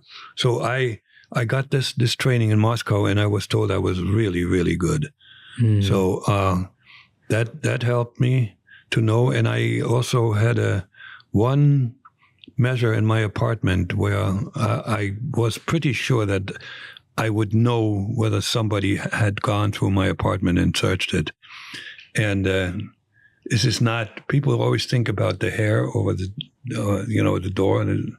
No. That's, I had a chest of drawers that had the drawer that came at an angle here. It had an overhang, so to speak. So when you didn't know whether that drawer was completely closed, there was always this, you had to actually purposely go and look underneath. Okay. So, and I made, every time I left the apartment, I left about 8 millimeters not closed. I mean, even counterintelligence team wouldn't think of that. So, and every time I went home, the first thing is when I checked the 8 millimeters, and it was always there. So I was in charge of finding out whether I'm being studied and being surveilled, and there was never a case where I was even suspicious. And there was one other measure. When I said two, there was a third one. Writing a letter to yourself. Okay. Just a regular letter to yourself. And leave when you close this letter with you glue it together. You leave maybe a half inch without glue. Okay, so there's a gap. Now, at least in those days, people can't open these letters without doing damage to them. They had to use a machine. And the machine automatically glues everything. So when you get this letter that you mail from some other place, you open this, and there's a section that has no glue. You know that somebody opened the damn letter. So yeah, there's some trickery here and there. When you heard, like when you were in America doing all these tricks, collecting information, you would also hear that KGB was able to assassinate certain high-profile killings all around the world, right? Would you get that kind of information? Would you get to know that they must have they killed some French ambassador, they killed somebody in... Did you feel proud when you hear these things about them? I knew about a couple of them, and I thought they were justified. Like what? Like, defectors. KGB killed defectors. That actually was known to me. There was some fellow named Georgy Markov, who was actually a Bulgarian, who was assassinated by KGB with the famous in London, the famous umbrella tip. Yeah. So I knew all this, but Were you trained to use rice in an umbrella technique like that? No, nothing. I told you, no killing, no injuring, no fighting with the FBI. I did get self-defense training, but not to fight. But were you aware of all the poisonous techniques and things they would use? No. You got to know about them later? Yes. And did you know about Laboratory 12? About what? Laboratory 12? No. A laboratory where they would make it like all of these different kind of poisons which will imitate heart attacks, and there was a famous accusation that they tried it on about 200 prison mates just to test it whether this is actually imitating heart attacks or no, and KGB used it all around the world. The more I get to know, it doesn't make that organization more hateful. It was raw evil. But you were never aware or told about wet work they would do? No, not at all. Same way they didn't tell me what my actual task was. I told you, absolute secrecy. Nothing at all. Nope. And then when you were telling me, like when you will hear about these assassinations, you thought it was justified? You never felt proud or sad about it? No. Even the assassination attempt, when they attempted to kill the Polish Pope, well, I hated the guy. I was still a communist in those days, and he was instrumental, not the only key figure, but accelerating the fall of the communism. So, and I was still a communist, and I softened a little bit, but I was still at least a socialist, and I still thought capitalism was evil and America was not the country I wanted to stay in until something happened. But if that didn't happen, and we're going to get to it eventually, I would not have defected or stayed here to live the good life in the United States. I was still at least a socialist.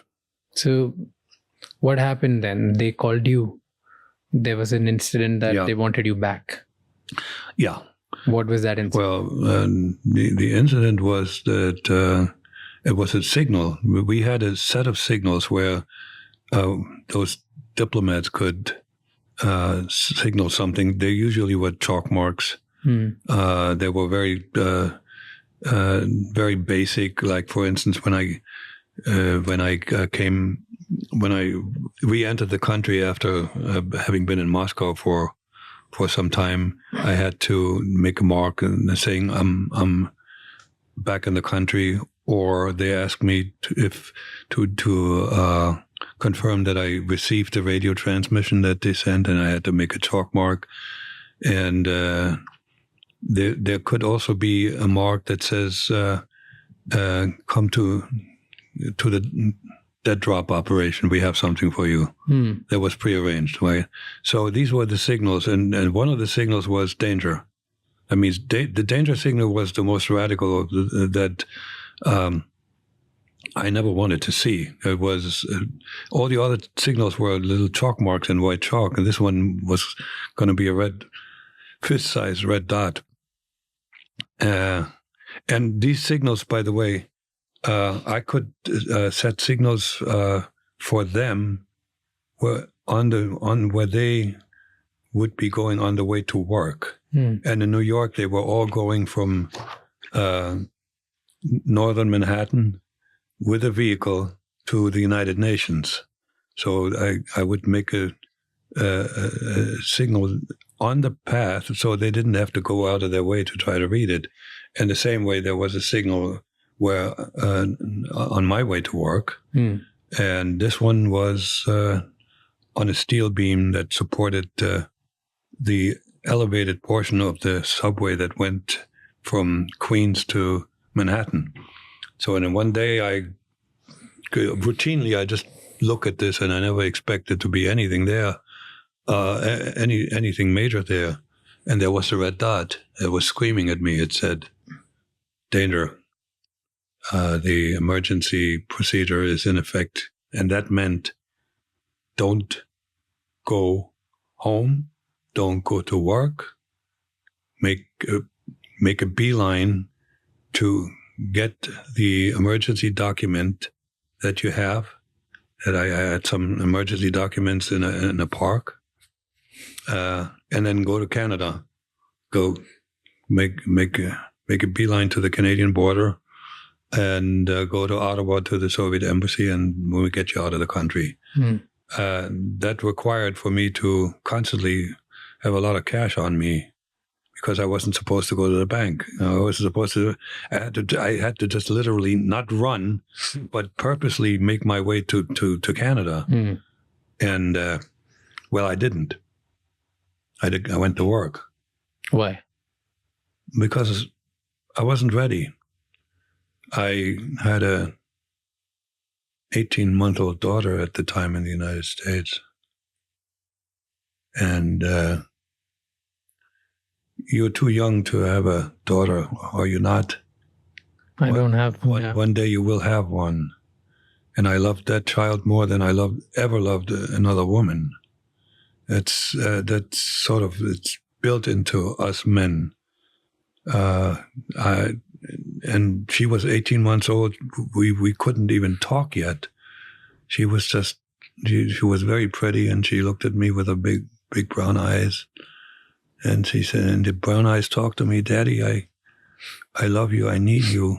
And I was trying to figure out how to support this girl from a distance, because my tour of duty was supposed to finish after about 12 years, and I was in my 11th year. So I knew and I couldn't take her with me.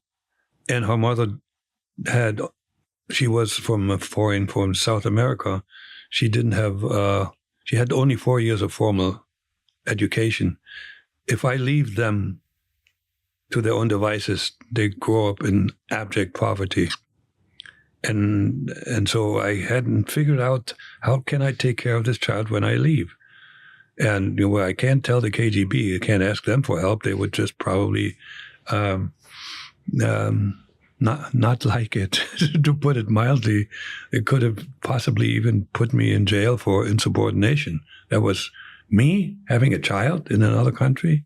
I don't know what they would have done with me or to me. And so I couldn't have asked American friends, but they would have said, well, what's the matter with this? So there was no solution. And I was still hoping eventually something will pop up, and who knows, maybe I win the lottery and give Mom a lot of money, whatever.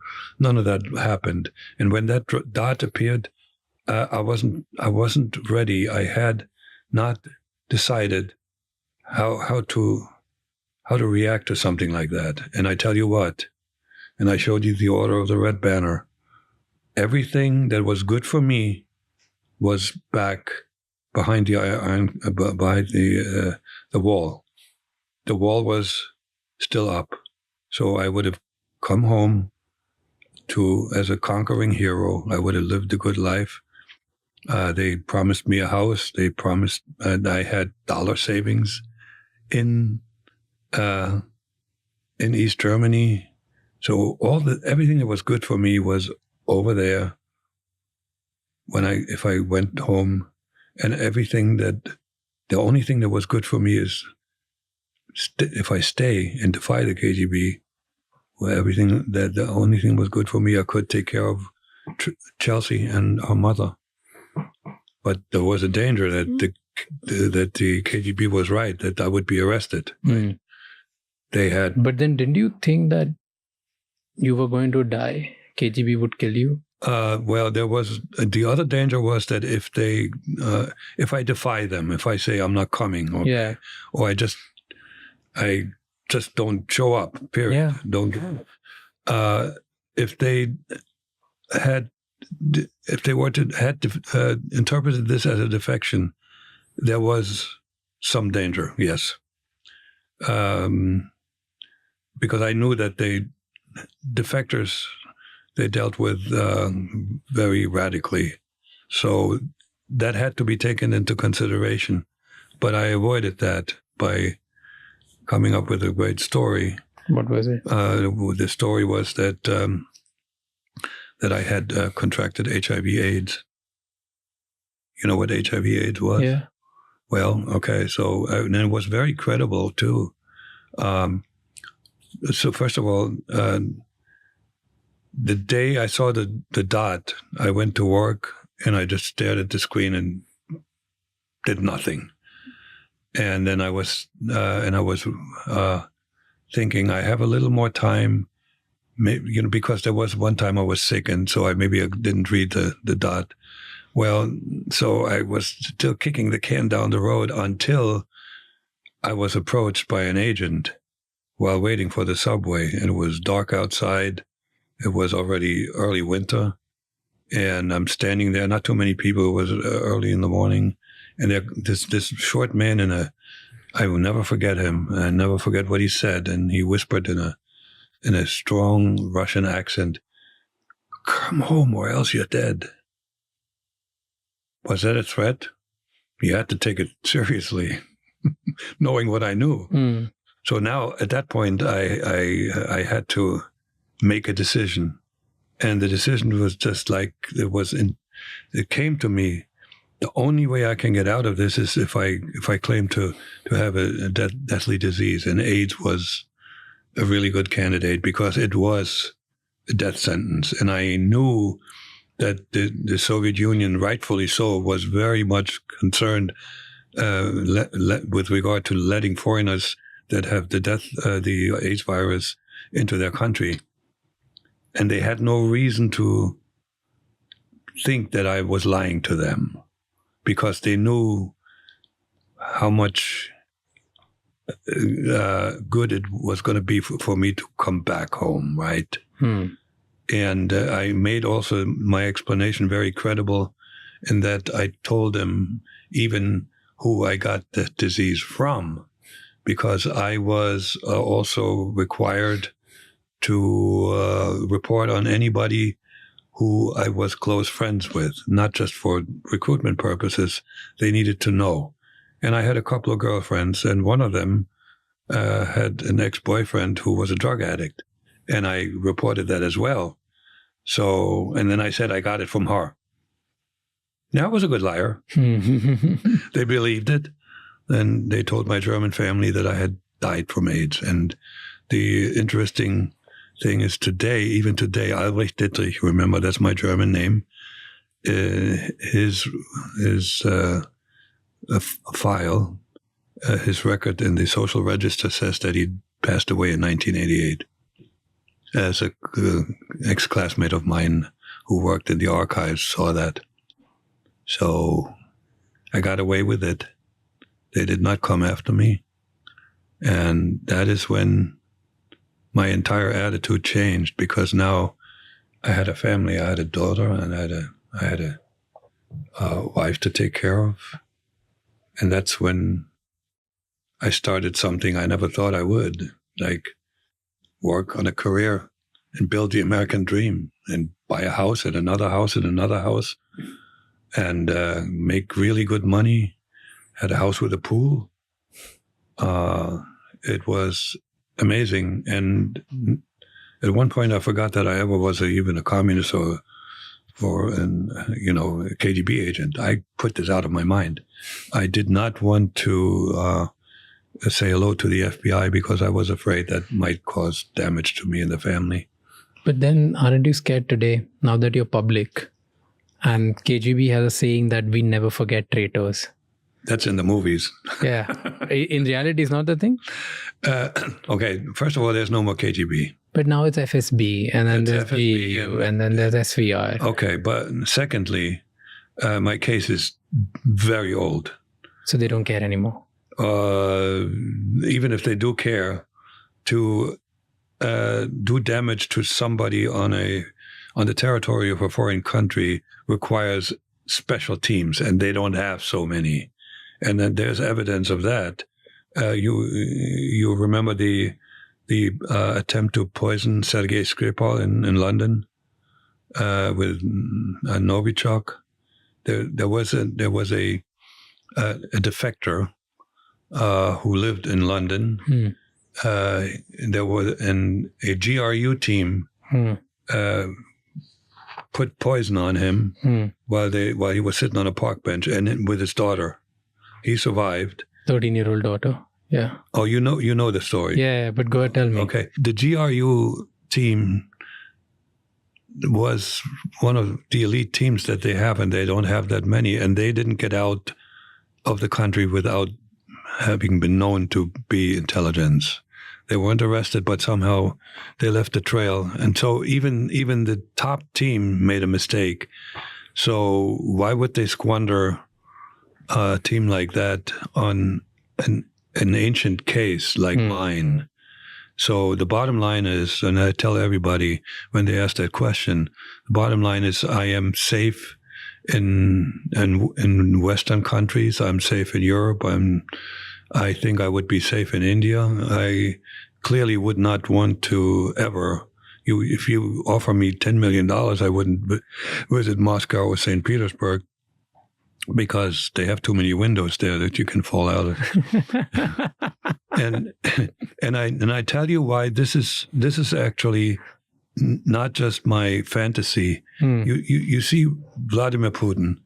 One of his strongest weapons is that he likes to scare people. You know, when he's always out to scare people. And in a situation like this, if I have an accident, it doesn't even have to be reported in the Russian press. It gets reported in the Western press, and it sends a signal to whom? It sends a signal to agents who think that they might want to defect, because it says, we're going to get you. We got this guy. So that is why I wouldn't show up there and wouldn't show up in other countries that used to be former Soviet Union, where there is lawlessness and you can do things like you couldn't do in London, for instance. But how easy do you think it would be for Russia to get somebody killed on an American soil? Very hard. In today's world? Oh, absolutely. Even with the best services, best agencies, best network and money, they can't get it killed. You know, first of all, let's assume, what weapon would you use? Maybe a drone, but then you need to know where that person is at a certain point in time. So you need to do some research. So you need to hang out there someplace. So it's very, very difficult. And the other thing is, if you send a person to do the killing, that person needs to have an escape plan. So he would have to find a spot where he can then wait for the victim, so he can get out. Okay, and all of this is a lot of activities that can be noticed. It's very, very difficult. Not impossible, but it's very difficult to do it without a trace. And I never thought about the drone thing. And this is a spontaneous answer now, but you need to know where they are, right? Because killing means something physical. Yeah. But not even with poisoning one of their drinks or food. Well, they did it with Navalny. Okay, but he made a mistake and returned to Russia, and then I don't know what happened. I forgot what happened to him. He was jailed there, right, for a long time. Yeah, he was arrested. Yeah, right, and then he died. Yeah, but the bottom line is, yeah, it can be done, sure. Like with the poison, it can be done, right? Because the antidotes is only. But if it is feasible and if it is useful, well, we would hear more about this kind of stuff, right? Even Putin is not going into the rest of the world, killing one person after another. Do you think America is at fault right now? Of course. And I'm talking about the oligarchs that we have. Who are the oligarchs in America right now? Well, every big IT company, the folks that are working on AI and are the cutting edge of AI in the Western world. Do you think who do you think would be more powerful today? The Rockefellers of the world or the IT guys of the world? That's a good question, because I was actually thinking about this. There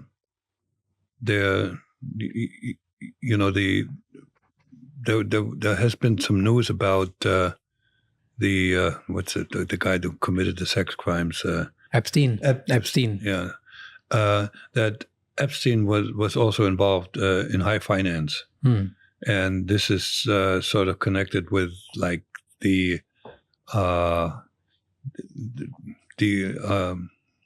not the Rockefellers, the big banking family that was big already, like in the middle, maybe couple of thousand years ago, the Rothschilds, and so forth. And so I'm thinking, who has more power, Rothschild or and I think the guys that eventually control the information, and I think it's the techno oligarchs, and the biggest one of them is a guy who's a Tesla guy. Elon, right? You think? Yeah. Elon's controlling? Are you kidding me? That doesn't mean he's evil, but he necessarily doesn't belong to the big information technology world. I mean, he's stepping into it. Yeah, he's just stepping in, like with Twitter and X, right now. But the big ones would be your Google and Microsoft and Facebook. Oh, yeah, but we're also talking about things like to connecting Neuralink and stuff. Yeah, I don't follow this very much, but he is now stepping aggressively into AI. Also, that the power has always been where the information is.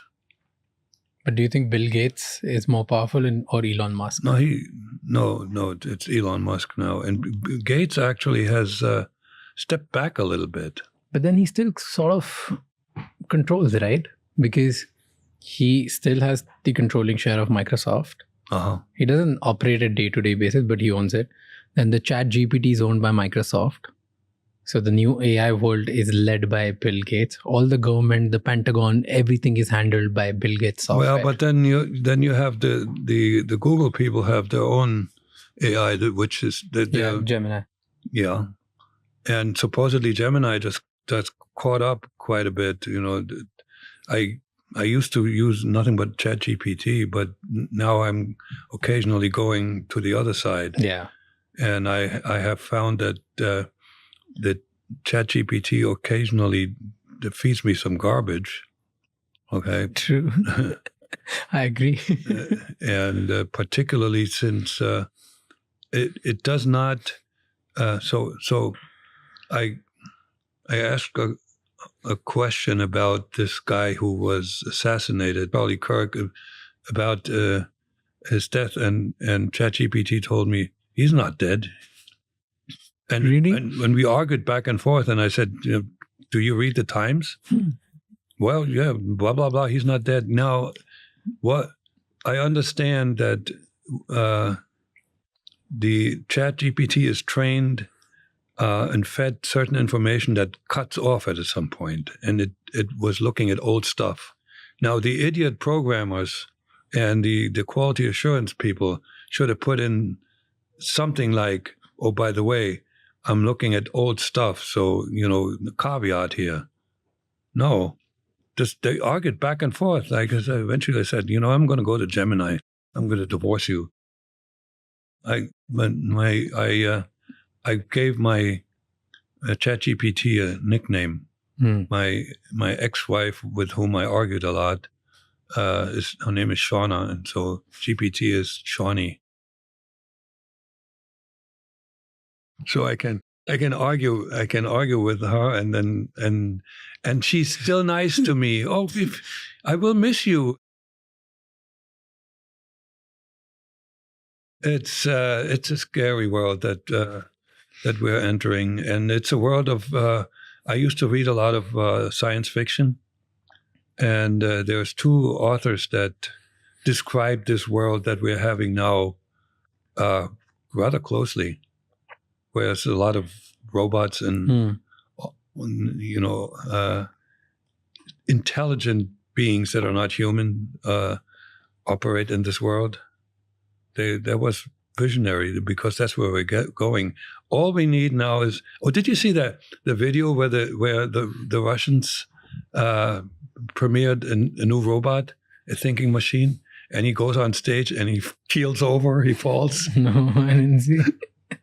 Yeah, I didn't see that. Yeah.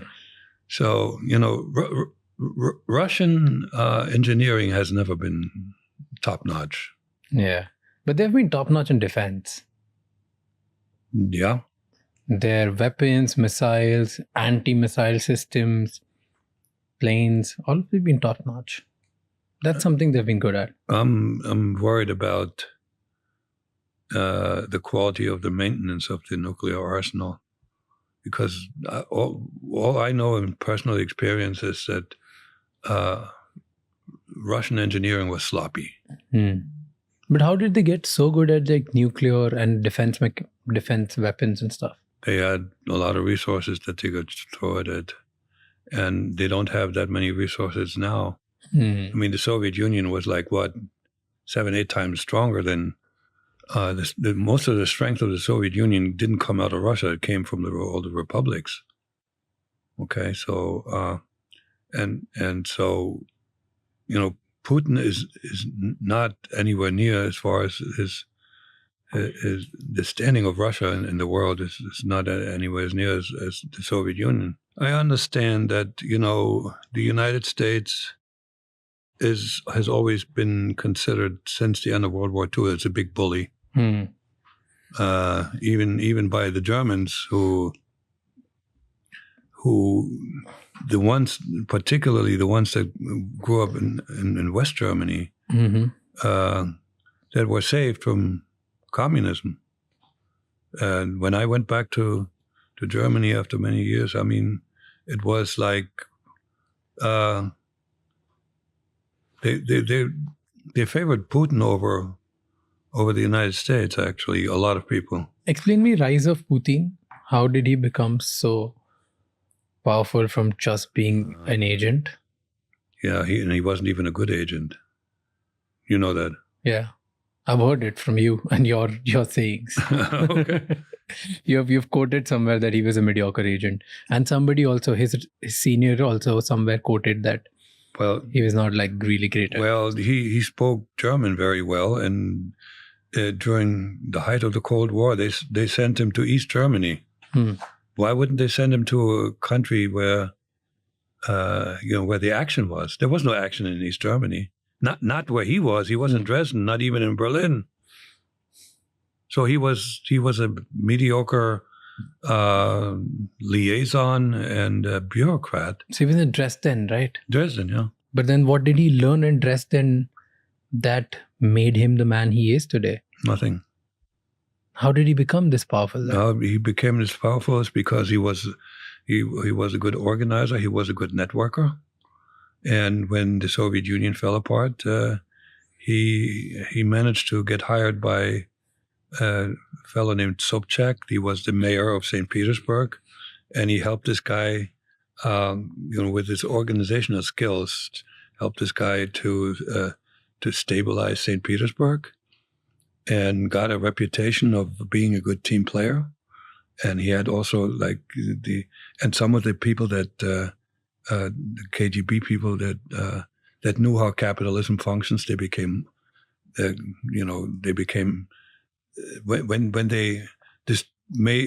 they privatized the economy, they knew what to do with these stock certificates, and they bought them up, and they got rich. And Putin had friends amongst them. Okay, and Sobchak then suggested to Yeltsin to bring him on in the central government.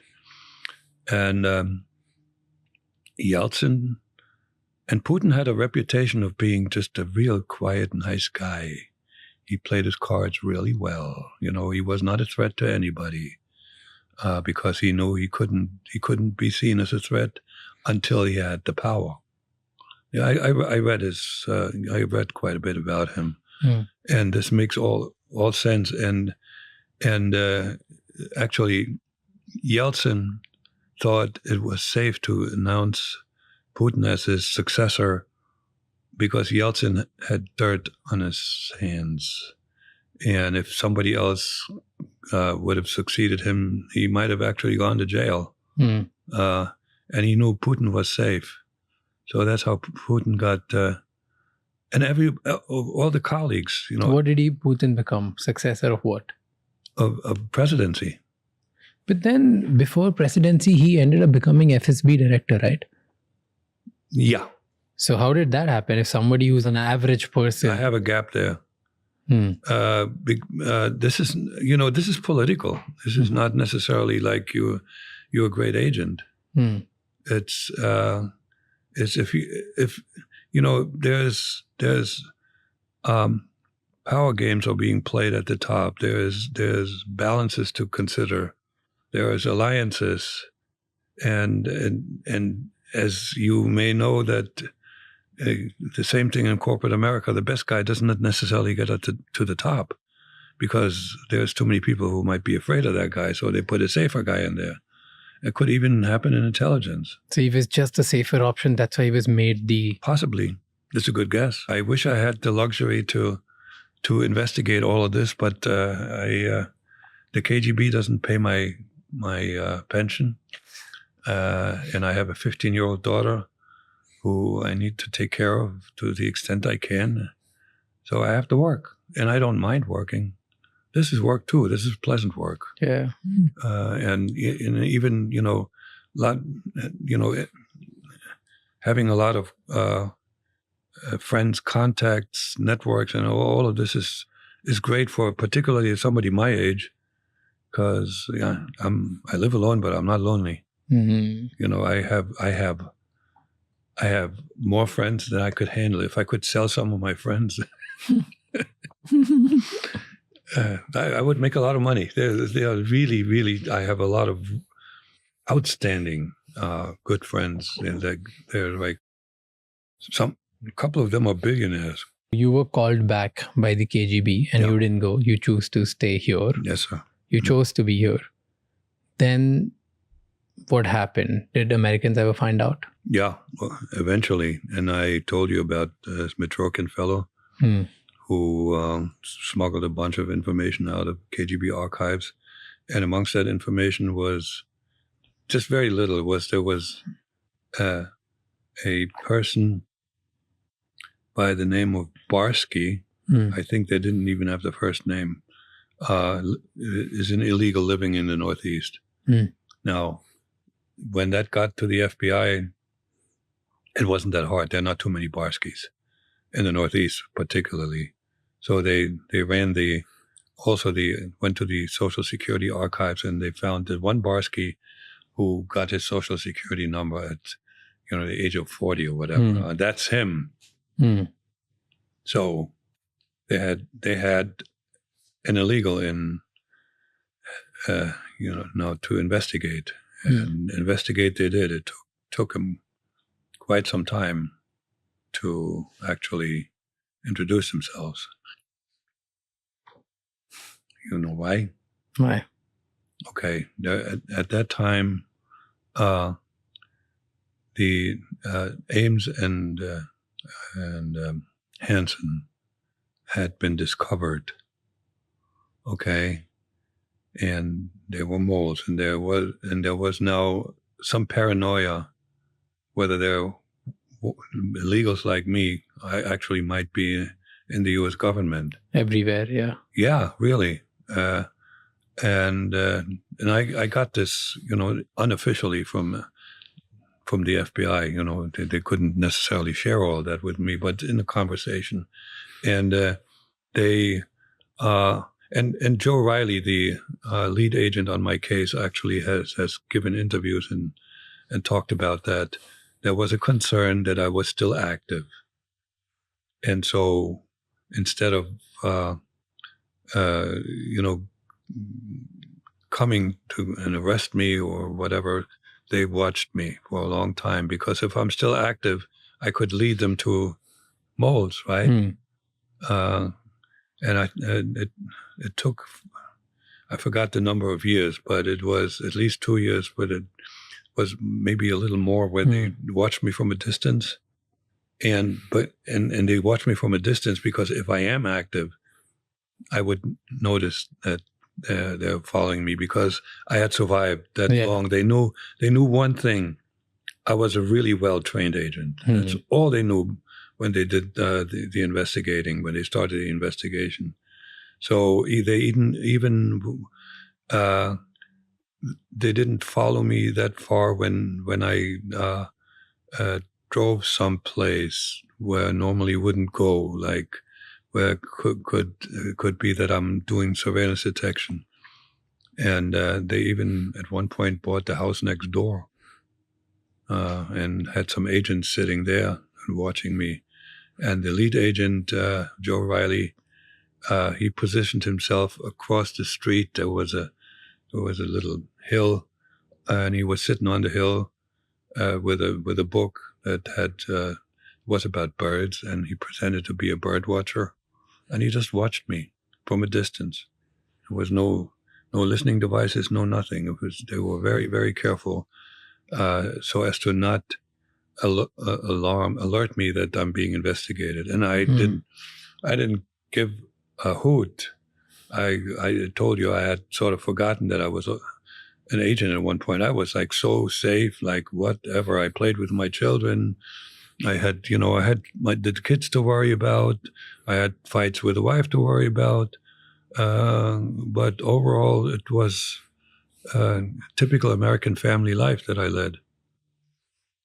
And that eventually let the lead agent, the Joe Riley character, suggest that I'm not active anymore, and it might be a good idea to say hello to me. And that's what they did. And clearly I wasn't prepared for that. You want to hear about how that happened? Of course. That's one of the more dramatic scenes in my life. So I had a commute from Newark, New Jersey, and I lived in a house in Pennsylvania. I had to cross the Delaware River, and there was a toll to be paid. You had to, in those days, it was with coins. You had to put in a couple of quarters for the gate to open. And so that means I had to slow down and stop. So that nothing dangerous, no like car chases or anything like that. I had to stop.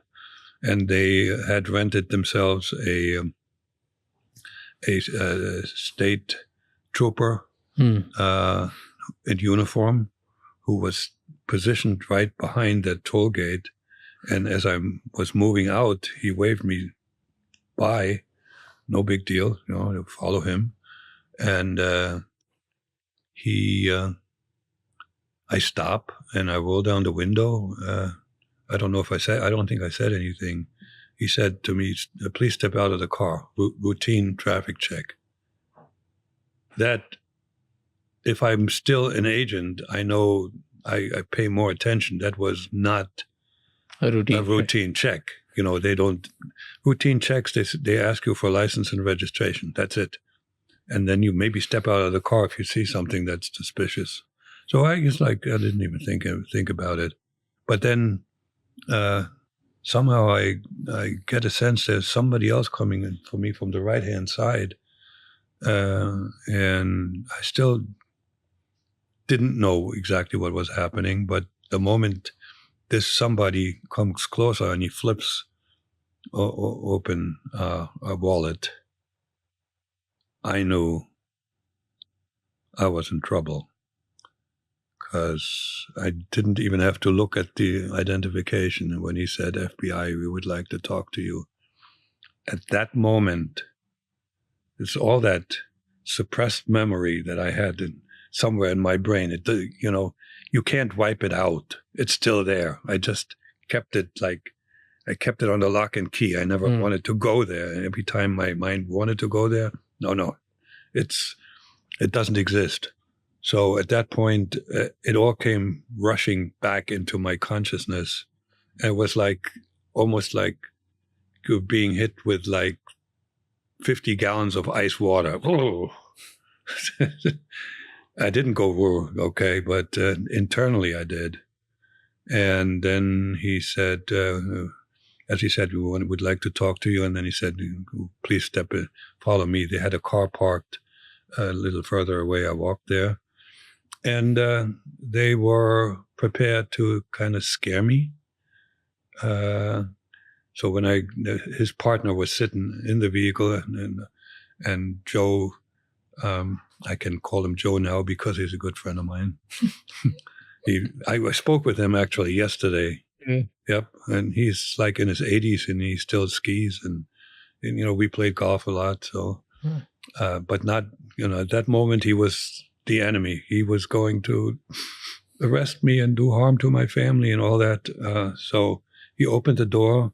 It was on the right-hand side of this vehicle, and his partner was sitting in the other seat, and he had a gun attached to his ankle, visibly.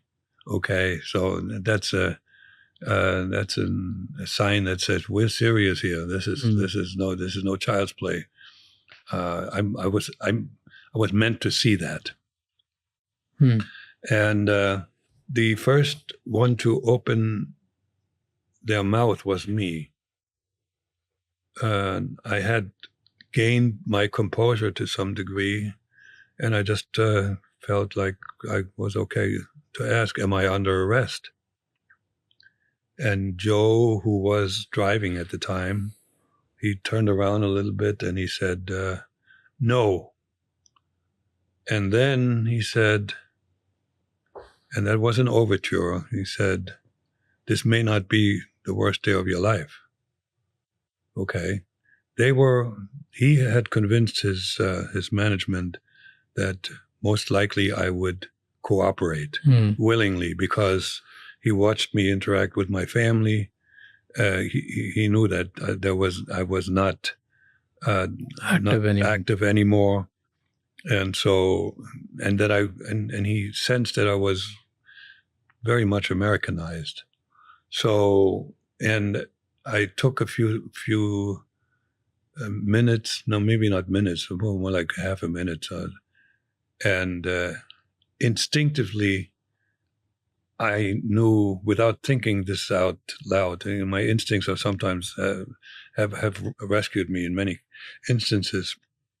I have made a lot of important decisions from here instead of here. So, and I knew instinctively that for this to work as well as I wanted to work, they need to like me. Makes sense, right? And instinctively, and so I made a joke. I'm known for making stupid jokes all the time. So I asked him, "What took you so long?" And I saw Joe was grinning a little bit, and then we all went silent.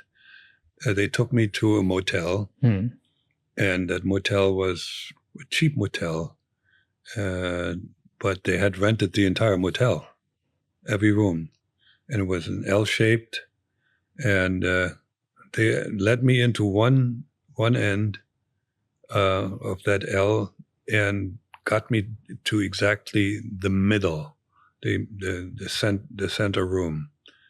I am sure that the other rooms, they had people there, so nobody could listen to what was going on. Also, as I entered, there was a guard with a machine gun, and then they opened the door to the room, and there was more stuff to scare me, but that didn't scare me at all. That was sort of like out of a cheap movie. They had on the wall cardboard posters, so to speak, with large letters written some information about me as a spy. My cover name, Dita, the name and address of one person I wrote letters in secret writing to, and some other stuff. But at that point, I was already sharp enough to realize this was all old stuff. They didn't know much about me after, past that period. It was the beginning period. So, but I didn't let on to that. But what I then did, and in hindsight, I realized as I'm talking about this, I took the initiative away from them, because I was the first one to open his mouth. I was the first one in the room, in the hotel room, to open my mouth, and I said, "Gentlemen, I know one thing for certain, that the only way for me and my family to get out of the situation with the least amount of damage is if I cooperate fully." And I spoke from my heart, and I think that they sensed that. And I said, I'm determined to do so. I will share everything that is important to you, and if that's agreeable to you. And so there were some questions back and forth, not a whole lot. They allowed me to call my wife to tell her that I'm delayed from work, and there's some work-related items that I needed to stay longer. And then they allowed me to go home. Not without another scare. They introduced me to the head of the team that had secured the hotel and the environment. And this guy, he made a tough face, and he looked at me and he said, "If you think you can run, think twice. We got every escape route covered." Where was I going to run? But they didn't know that. Okay, they didn't know that I had broken up with the KGB. They didn't know anything other than I was at one point an illegal, and I wasn't active anymore. So they didn't know that I had no place to run. I think I could have probably escaped, because I had a house that had a back door out of the basement into the woods. I don't know if they had that covered, but I wasn't running.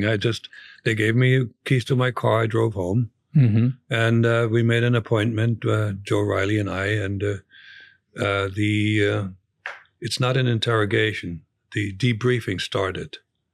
And Joe Riley spent, I would say, I forget the exact number of weeks, but it was the equivalent of I would say 3.5 months. We met once a week for about an hour, and he started asking me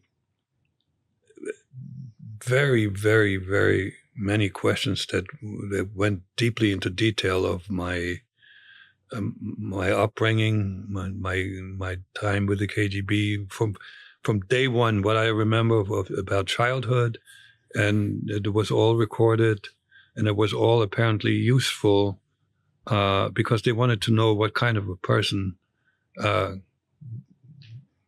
they could expect to be an illegal. And how the training, everything, how the training was, and what kind of a person I was, how my childhood was, and on and on and on. Eventually, I think Riley knew more about me than I did myself, because he had it all recorded. And then one day, he invited me to play golf with him, but that came a little later. But I saw him play, hit golf balls while waiting for me. There was a driving range. So, but we got to know each other quite well. And I may have made a joke here and there too and make him smile, But, I shared everything freely, whatever information I had. And then the last thing that was, at this point, there was this period was the scariest period in my life, by the way, because there was no promise made.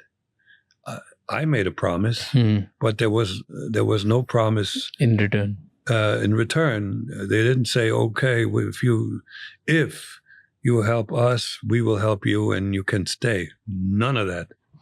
And I was scared out of my mind that, what was going to happen to me, but also my kids.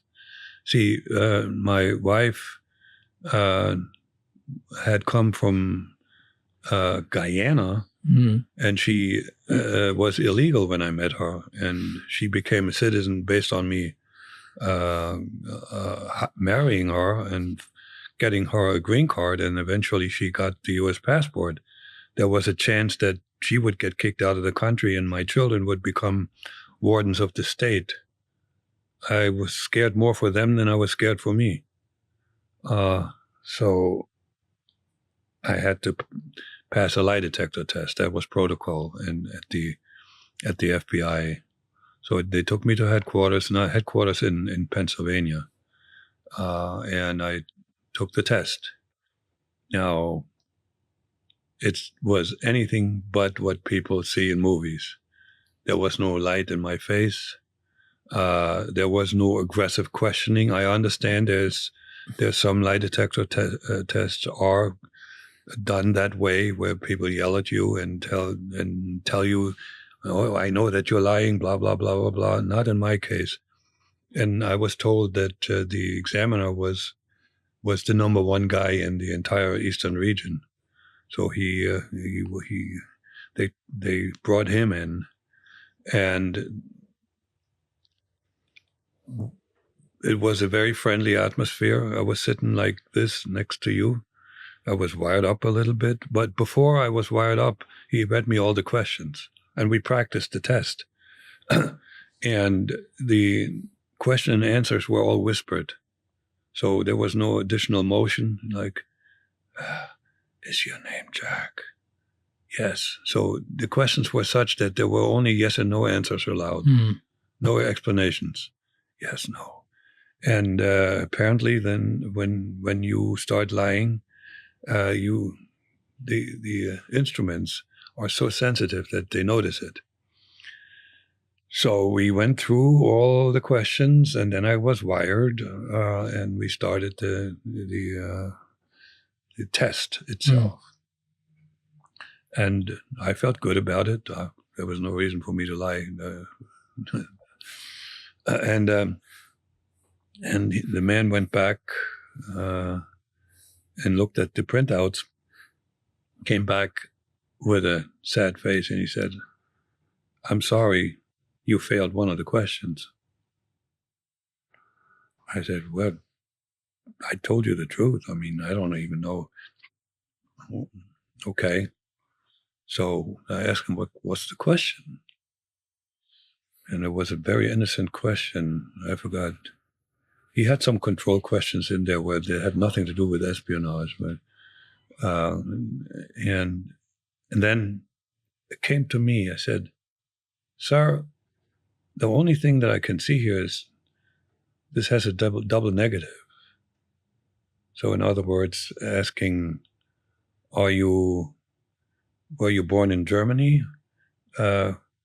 We would ask something like, were you not born in Germany, or something like that, where it's like you have to sort of think for a second how to answer the question. And he said, "Yeah, that's interesting." He was playing a game in a second. So I had to go back and answer that question again. That was then rephrased not as a negative. And I passed. Do you think today KGB would be active? Not the KGB. Like any intelligence of Russia in US, the way you were Do you think there would be people who I doubt it very much, and I tell you why. In the interviews that I told you that the senior KGB officials gave, they literally said we combed through several thousand candidates for this kind of a job to find somebody like me who qualified, and on top of it, these types of agents, once you find a candidate, the training I got, I became a state secret the moment I signed up. So that's why I wasn't not only one-on-one, no other agents. So we were very expensive to train, all one-on-one, very expensive to maintain, and high risk. So I doubt that there are agents today. Those agents exist today. So now KGB is divided into three parts. Yes, not true. The KGB was split up into the SVR, which was supposed to do foreign intelligence, and the FSB, which was supposed to be the counterintelligence FBI. The GRU was never dismantled. It's the military intelligence, and it's still GRU, and they are the most effective ones. I mean, why? I don't know, because they never had to rebuild themselves, right? Which one's the more dangerous amongst three? It's GRU. And the FSB is second. The FSB is big. The SVR is practically incompetent. So foreign intelligence for them is incompetent right now? No, the FSB does all of that too. So FSB, GRU, and SVR. Yeah. And FSB is more active. And FSB would have knocks. Yes, correct. And the SVR may have knocks too, but there's a interesting clip that the BBC. Okay. Yeah. So I don't know how the BBC got a hold of a video where Vladimir Putin has it's a video of Vladimir Putin and his cabinet. They're sitting around and he's facing all of them. And he is reading the riot act to the head of the SVR. He's treating him like a little child in front of the entire team. And this guy is sitting there like, he's probably peeing in his pants. That is so indicative how weak that part of the intelligence services is in Russia. It's the FSB and the GRU. Interesting. Do you think now Russia has shifted their strategy, and instead of using agents, they use a lot of these activists and students to create some kind of ruckus and online illegals of sort to create more ruckus in around the countries? Like what's happening do you remember the Paris thing that happened? The what thing? In Paris, the activism that happened on the Arc de Triomphe. No. The Russian activists who painted red. You don't know about that? Recently in 2022 it happened. No, I don't. Okay. Sorry. So, but there are a lot of warehouses which are getting infrastructurally damaged all around the Europe. In 2016, there were allegations that even American elections were manipulated by Russians somehow. Yeah, no. Do you think Russians are doing this right now? Yes. They're manipulating American elections? Yes. And actually, one of my first interviews on TV, I already pointed that out, because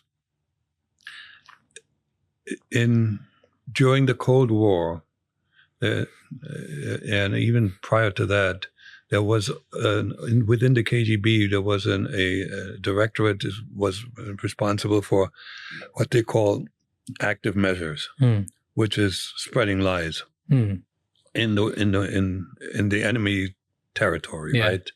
And some of the biggest lies that actually worked, most of them didn't work, but that the director of the FBI in the old days was a secret cross-dresser, I forgot his name too. Now I'm not, like name deprived. And that people still know this today. You know what they did in those days? They worked with sort of left-leaning, but still mainstream news media, particularly news magazines and newspapers, and fed journalists these stories, and they ran with it. And then they were picked up by other media, and before you know it, everybody knew that J. Edgar Hoover, now this was a secret cross-dresser. It's not true. It was manufactured by the KGB. The other one that also has stuck quite that the AIDS virus was developed in a CIA lab and escaped there. So nowadays, with the internet available, these lies are so much easier to produce and spread. And there was, and this is when the rumor came about that the Russians were influencing American elections to favor one or the other. And I told them, no, they want to, what they're doing is to create discord. They do like what the KGB did when they didn't have the means, active measures. They attach, there was an organization that was called the Internet Research Agency that was headed by one, was it Vladimir Prigozhin? Prigozhin is the guy who died in a plane crash. I wouldn't know. You wouldn't know? He was he was very much involved in the war in Ukraine, and he wanted to actually stop the war. And he had people marching onto Moscow. You don't remember that, Prigozhin? You know, he was a threat to Vladimir Putin, and once they were friends, because the Internet Research Agency was in a building outside of St. Petersburg where they had a whole bunch of IT experts inventing these lies and attaching them and inventing artificial personas that didn't exist, that attached themselves to groups on Facebook and other social media and influenced those. There's actually a situation that was documented by an author who looked at Russian espionage, an incident where one of those artificial personas, this is somebody that you think exists. There's a picture and there's somebody who puts posts and notices on the internet and interacts with you. This Internet Research Agency produced them and produced quite a few of them. And they influenced groups in a certain way. The Russians liked to attach themselves to ideologically motivated groups, right? Left, right, Republicans, Democrats, doesn't matter. And actually radicalize them more. And there's one instance where an artificial persona organized a demonstration. They said, and she had taken the leadership and said, I'm sorry, I'm not really well, but you need to like do this, this, and this, and this guy needs to put a poster, and this is what we should put. And there's evidence that this demonstration, it wasn't like destructive, but it was a demonstration. It was organized by the Russians. Do you think they have influence today to do all of this? They still do, but we do it too. But do they have enough power? Do Russians have enough power to influence American elections as of now?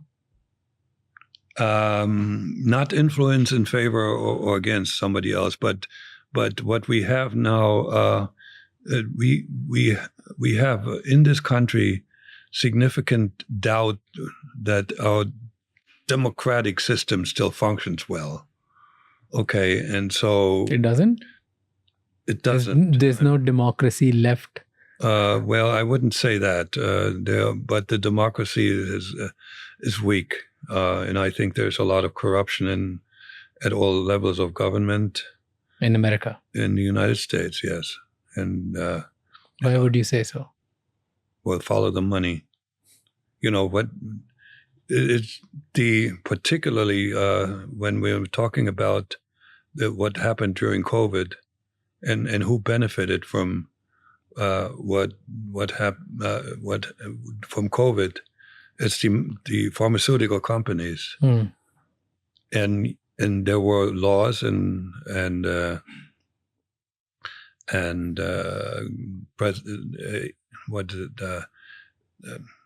not just laws, but also rules that were issued by the government, issued by Congress, that benefited the companies that made the medications. And even though there was science that indicated that these decisions were not based on science. Okay, so how did they come about? That self-interest by the lawmakers, by the decision makers, right? Here's a good question which is coming in my head. Compare Donald Trump and Vladimir Putin to me. They are both political narcissists. There are similarities more than comparisons between them, differences between them. Putin is more of an outright dictator. Donald Trump is not a dictator. He still abides by, every lawsuit that was against him. He still appeared in court. He still follows the fundamental laws. Maybe he would want to be a dictator, but I'm not in his head. Putin is an outright dictator, even though there's elections in Russia. But he is such a great manipulator that the election results are actually pretty accurate. This is not. There may be the numbers are maybe a little bit off, but the Russian people are still behind him. No, so if I may explain what I mean by political narcissist, they're both narcissists, for sure. They are both convinced that they deserve what they got and they deserve even more. Okay, and but they're not the typical narcissist is not a political narcissist, is a complainer because they didn't, there's everything is always wrong with me, and why don't I get this and that and the other? I'm a victim. Both Putin and Trump are very rational when it comes to behavior, so they don't allow the emotional narcissism to run away with them. Occasionally, Donald Trump is arguing with a person who really is not anywhere near his level, and I wonder why he would spend presidential energy on those arguments. But when you can't claim that either one of them are not very deliberate in the action that they're taking. That part of narcissism that they have embraced is like that they deserve everything they got and then some, but they are very deliberately working on it. Who do you think can be more dangerous just by identifying their behaviors, personality, and mindset? I think with regard to the past, Putin has proven to be the more dangerous. But if you talk about the world stage, I mean, look at what motivates Donald Trump these days. He wants to win a Nobel Peace Prize. Well, whether he goes about it the right way or not, I'm not the one to judge. Putin hasn't done something like that. They both want to create a legacy. They both want to be remembered as the greatest politician who ever lived. But Donald Trump wants to do it via the Peace Prize. Tell me one thing which the world underestimates. So let's say one thing about Putin that the world underestimates and one thing about Donald Trump that the world doesn't get. It's hard to underestimate both of them. I mean, they project strength clearly, and they're both clever. I think I would rather say that I would think overestimated to some degree. They're not as powerful as the world thinks? No, they're not as powerful as they think themselves. Like, particularly our president treats politics as if it was a business, and he was very successful negotiating in business.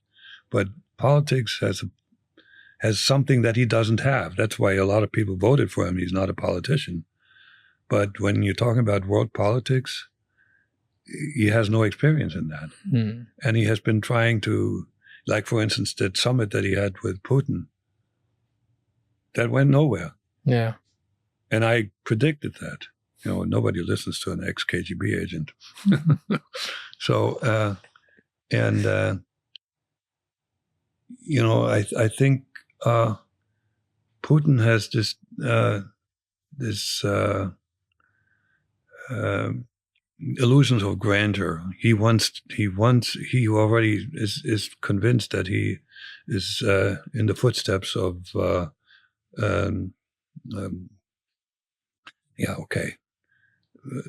the great, the greatest Tsar, Alexander the Great. Okay. So Putin is already convinced that he is in the footsteps of Alexander the Great. Really? He is on his way, and that is, I think, he overestimates his ability to. He needs to have massive victories and build something great that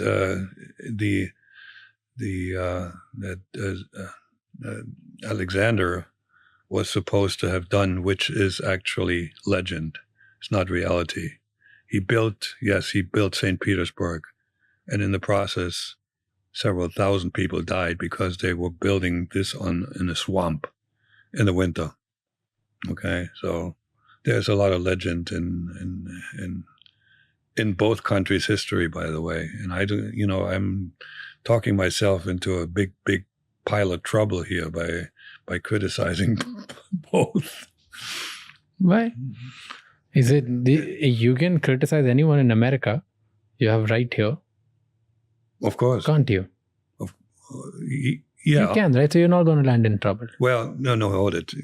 Of course, there's freedom of speech and you can criticize, but you can't malign. And I don't have, knowing what it means to be a Nazi, I don't like it when any American politician is classified as a Nazi, and police is told they're like the Nazi stormtroopers. That is as far from the truth as you can possibly get, because I know I wasn't there, but I know the German history.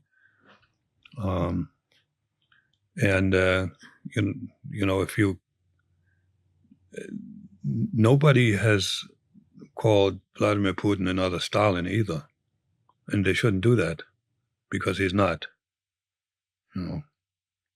So, what do you think America gets wrong about Putin and his KGB mindset? He is just incredibly clever, street smart, manipulating.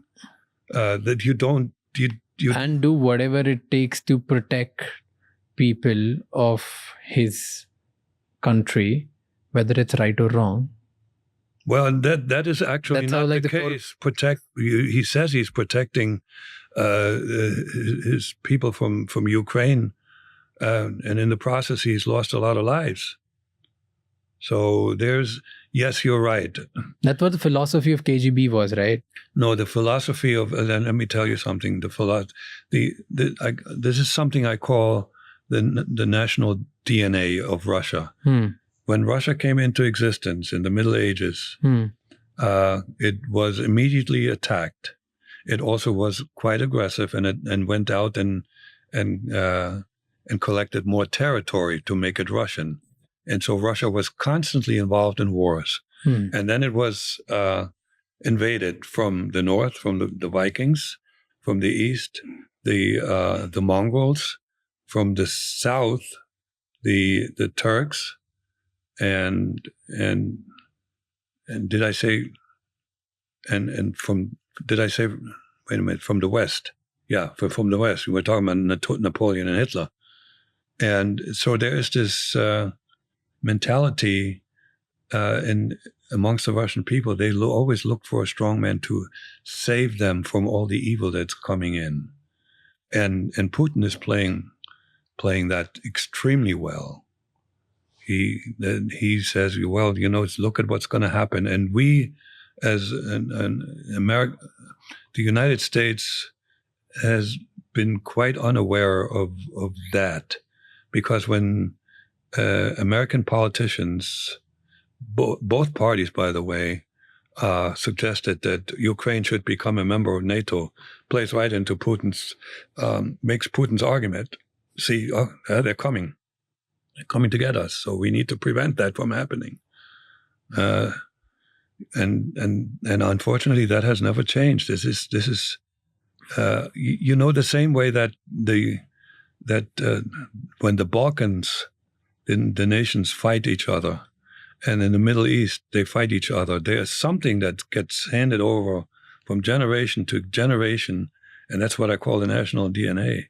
Why do the Balkans fight? I mean, they're like brothers and sisters, so to speak. And why do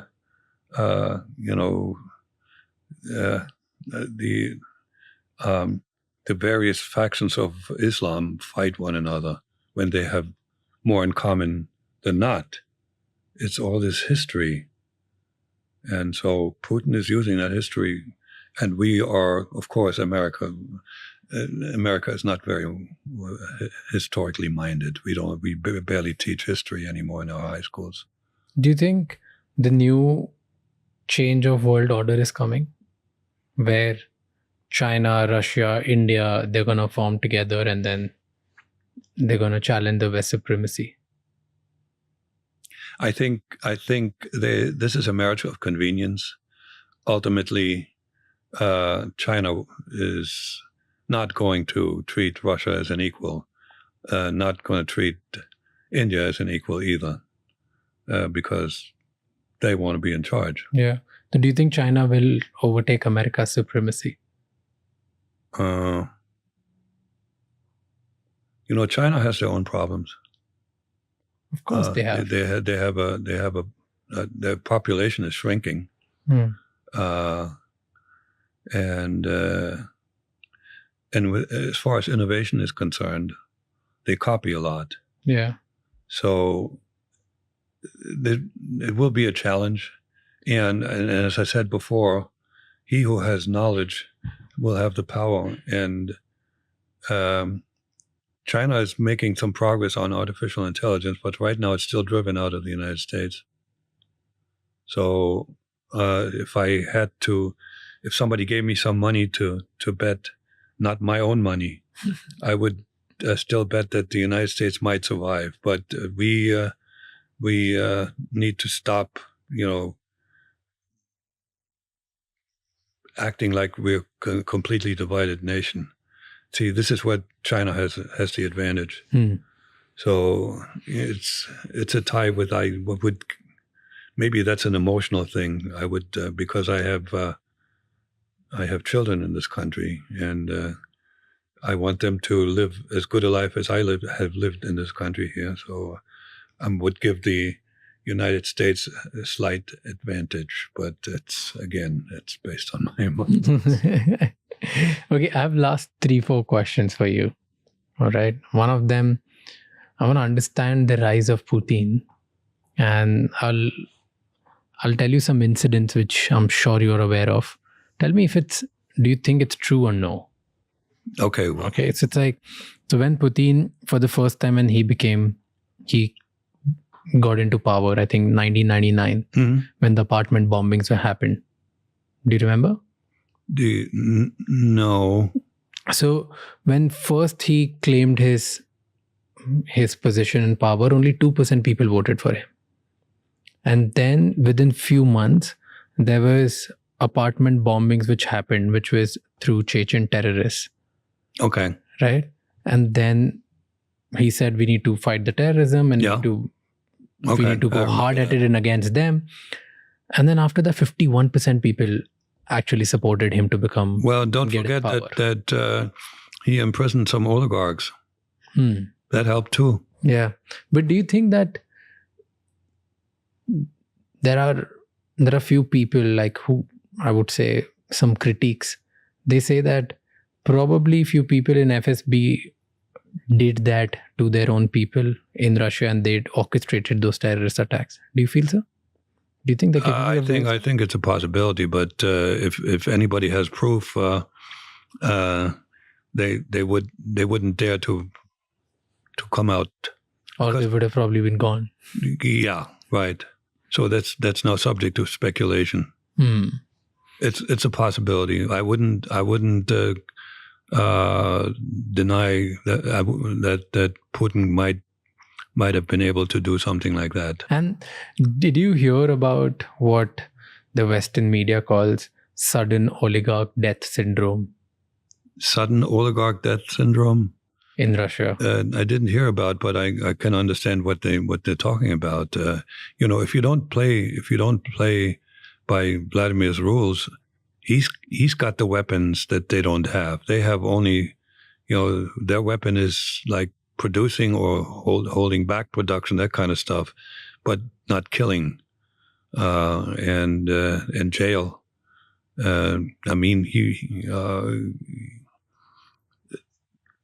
Oligarchs have to be. Well, he as I said, he started his career as a president. He put some of them in jail, and took all their riches away from them. I don't know what happened to them in the long run, but he's got the power, he's got the military, he's got the intelligence services. So, yeah. Have we had situations where oligarchs actually just disappeared? Well, the same as this guy Prigozhin. The guy stepped into a plane without checking, his people having checked whether everything is okay, and then that plane failed and it fell out of the sky. That means somebody had an insider in Prigozhin's team. So, yeah, that's another situation where Vladimir is like, I believe, scaring people who want to even go away from his directions just a little bit. He's paranoid. You in middle of the conversation, you joked about there are a lot of windows in Russia. Why did you say so? Well, because there are a lot of instances where there's people actually falling out of windows, but then also people who have traffic accidents, and you have to wonder why is it with people that we sort of know if we do research, and at one point they were like they had influence, they were powerful, and now they're dead. So that's when what do you call this again? The sudden oligarch death syndrome. Sudden oligarch death syndrome. Guaranteed. It's not just oligarchs. That if you're getting into Putin's way, watch out. And so when you ask me the question, as to who is more dangerous, and on that level is Vladimir Putin. There's nobody, even on the extreme left, has ever accused our president Trump to have orchestrated an assassination. There's no such accusation in flying around. So you feel about more than 70 elite people, oligarchs, got killed between 2022 to 2025 in Russia. Mm-hmm. Do you think that has to do something with orchestrated assassination by Putin? Yes. All of them? I don't know all. I mean... And what gives you belief that it is orchestrated by Putin? Because you got to have the means to do that. What's the means? And you also have to have a motive. And so who had a motive? Do you think competition, like the oligarch competition, will kill one another? I don't know. You tell me. I don't see that how capitalists... there's nothing that I know in history where capitalism got to a point where the competitors were shooting with weapons at each other and kill the other side CEO. And he would just assassinate because they all went against him. That's it. They may have said something that indicated that they could go against him. Again, I refer you to that tape that the BBC had on YouTube and probably still do, where Vladimir scared the shit out of, the SVR had sending a message to the entire cabinet. And so when people in the US media always speculate one day there may be sort of a putsch and somebody else will take over, there will be a conspiracy. Putin is aware that there could be a conspiracy, but the people that would have to be involved in the conspiracy know that if they have one bad apple, they will all be dead. Okay? If just one talks, and the one who talks saves his own behind, because he's afraid that another guy talks. So they don't even go there. Okay, here's my last question. Sure? I won't ask for many, but here's the last question. That where do you think Russia is headed today? Where do you think Vladimir Putin is headed today? That's your guess is as good as mine. I do believe that the Ukraine war is still going to go on. He needs to get out of this war eventually he can declare some sort of victory. He cannot be seen as a loser. And that requires, and right now what he's still insisting on, that he gets to keep the territories that he invaded, the Crimea and the eastern part of Ukraine. Somehow he needs to save face, because there's one thing that Vladimir Putin cannot afford to do is to show weakness. That invites opposition.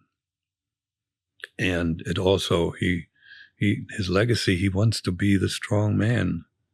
Okay, he wants to be the Alexander the Great, the savior of the nation.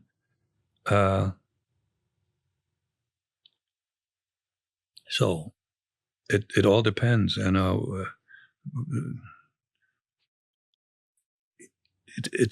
If I'm Vladimir Putin right now, I'm conflicted, because this war is really eating up my resources. Yeah. Right now, the Russian population is still pretty much supporting him, because his manipulation skills are outstanding, and he also has arguments that, while not 100% valid, have some strength, and then because they're there are ex-Nazis in the Ukraine, and they are allowed to operate freely. You know, when Hitler came east, he marched through Ukraine, and there were a bunch of Nazis already in existence that cooperated with Hitler, and a lot of them became wardens of concentration camps. And this is where Ukraine really shot themselves in the foot. It's not the current administration. It wasn't Zelensky, but some years ago, there was a fellow during when the Nazis marched into Ukraine. There was a fellow there who led the Ukrainian Nazis by the name of Stepan Bandera. He was a bona fide Nazi, and the Ukrainian government issued commemorative stamps to celebrate this guy's 100th birthday.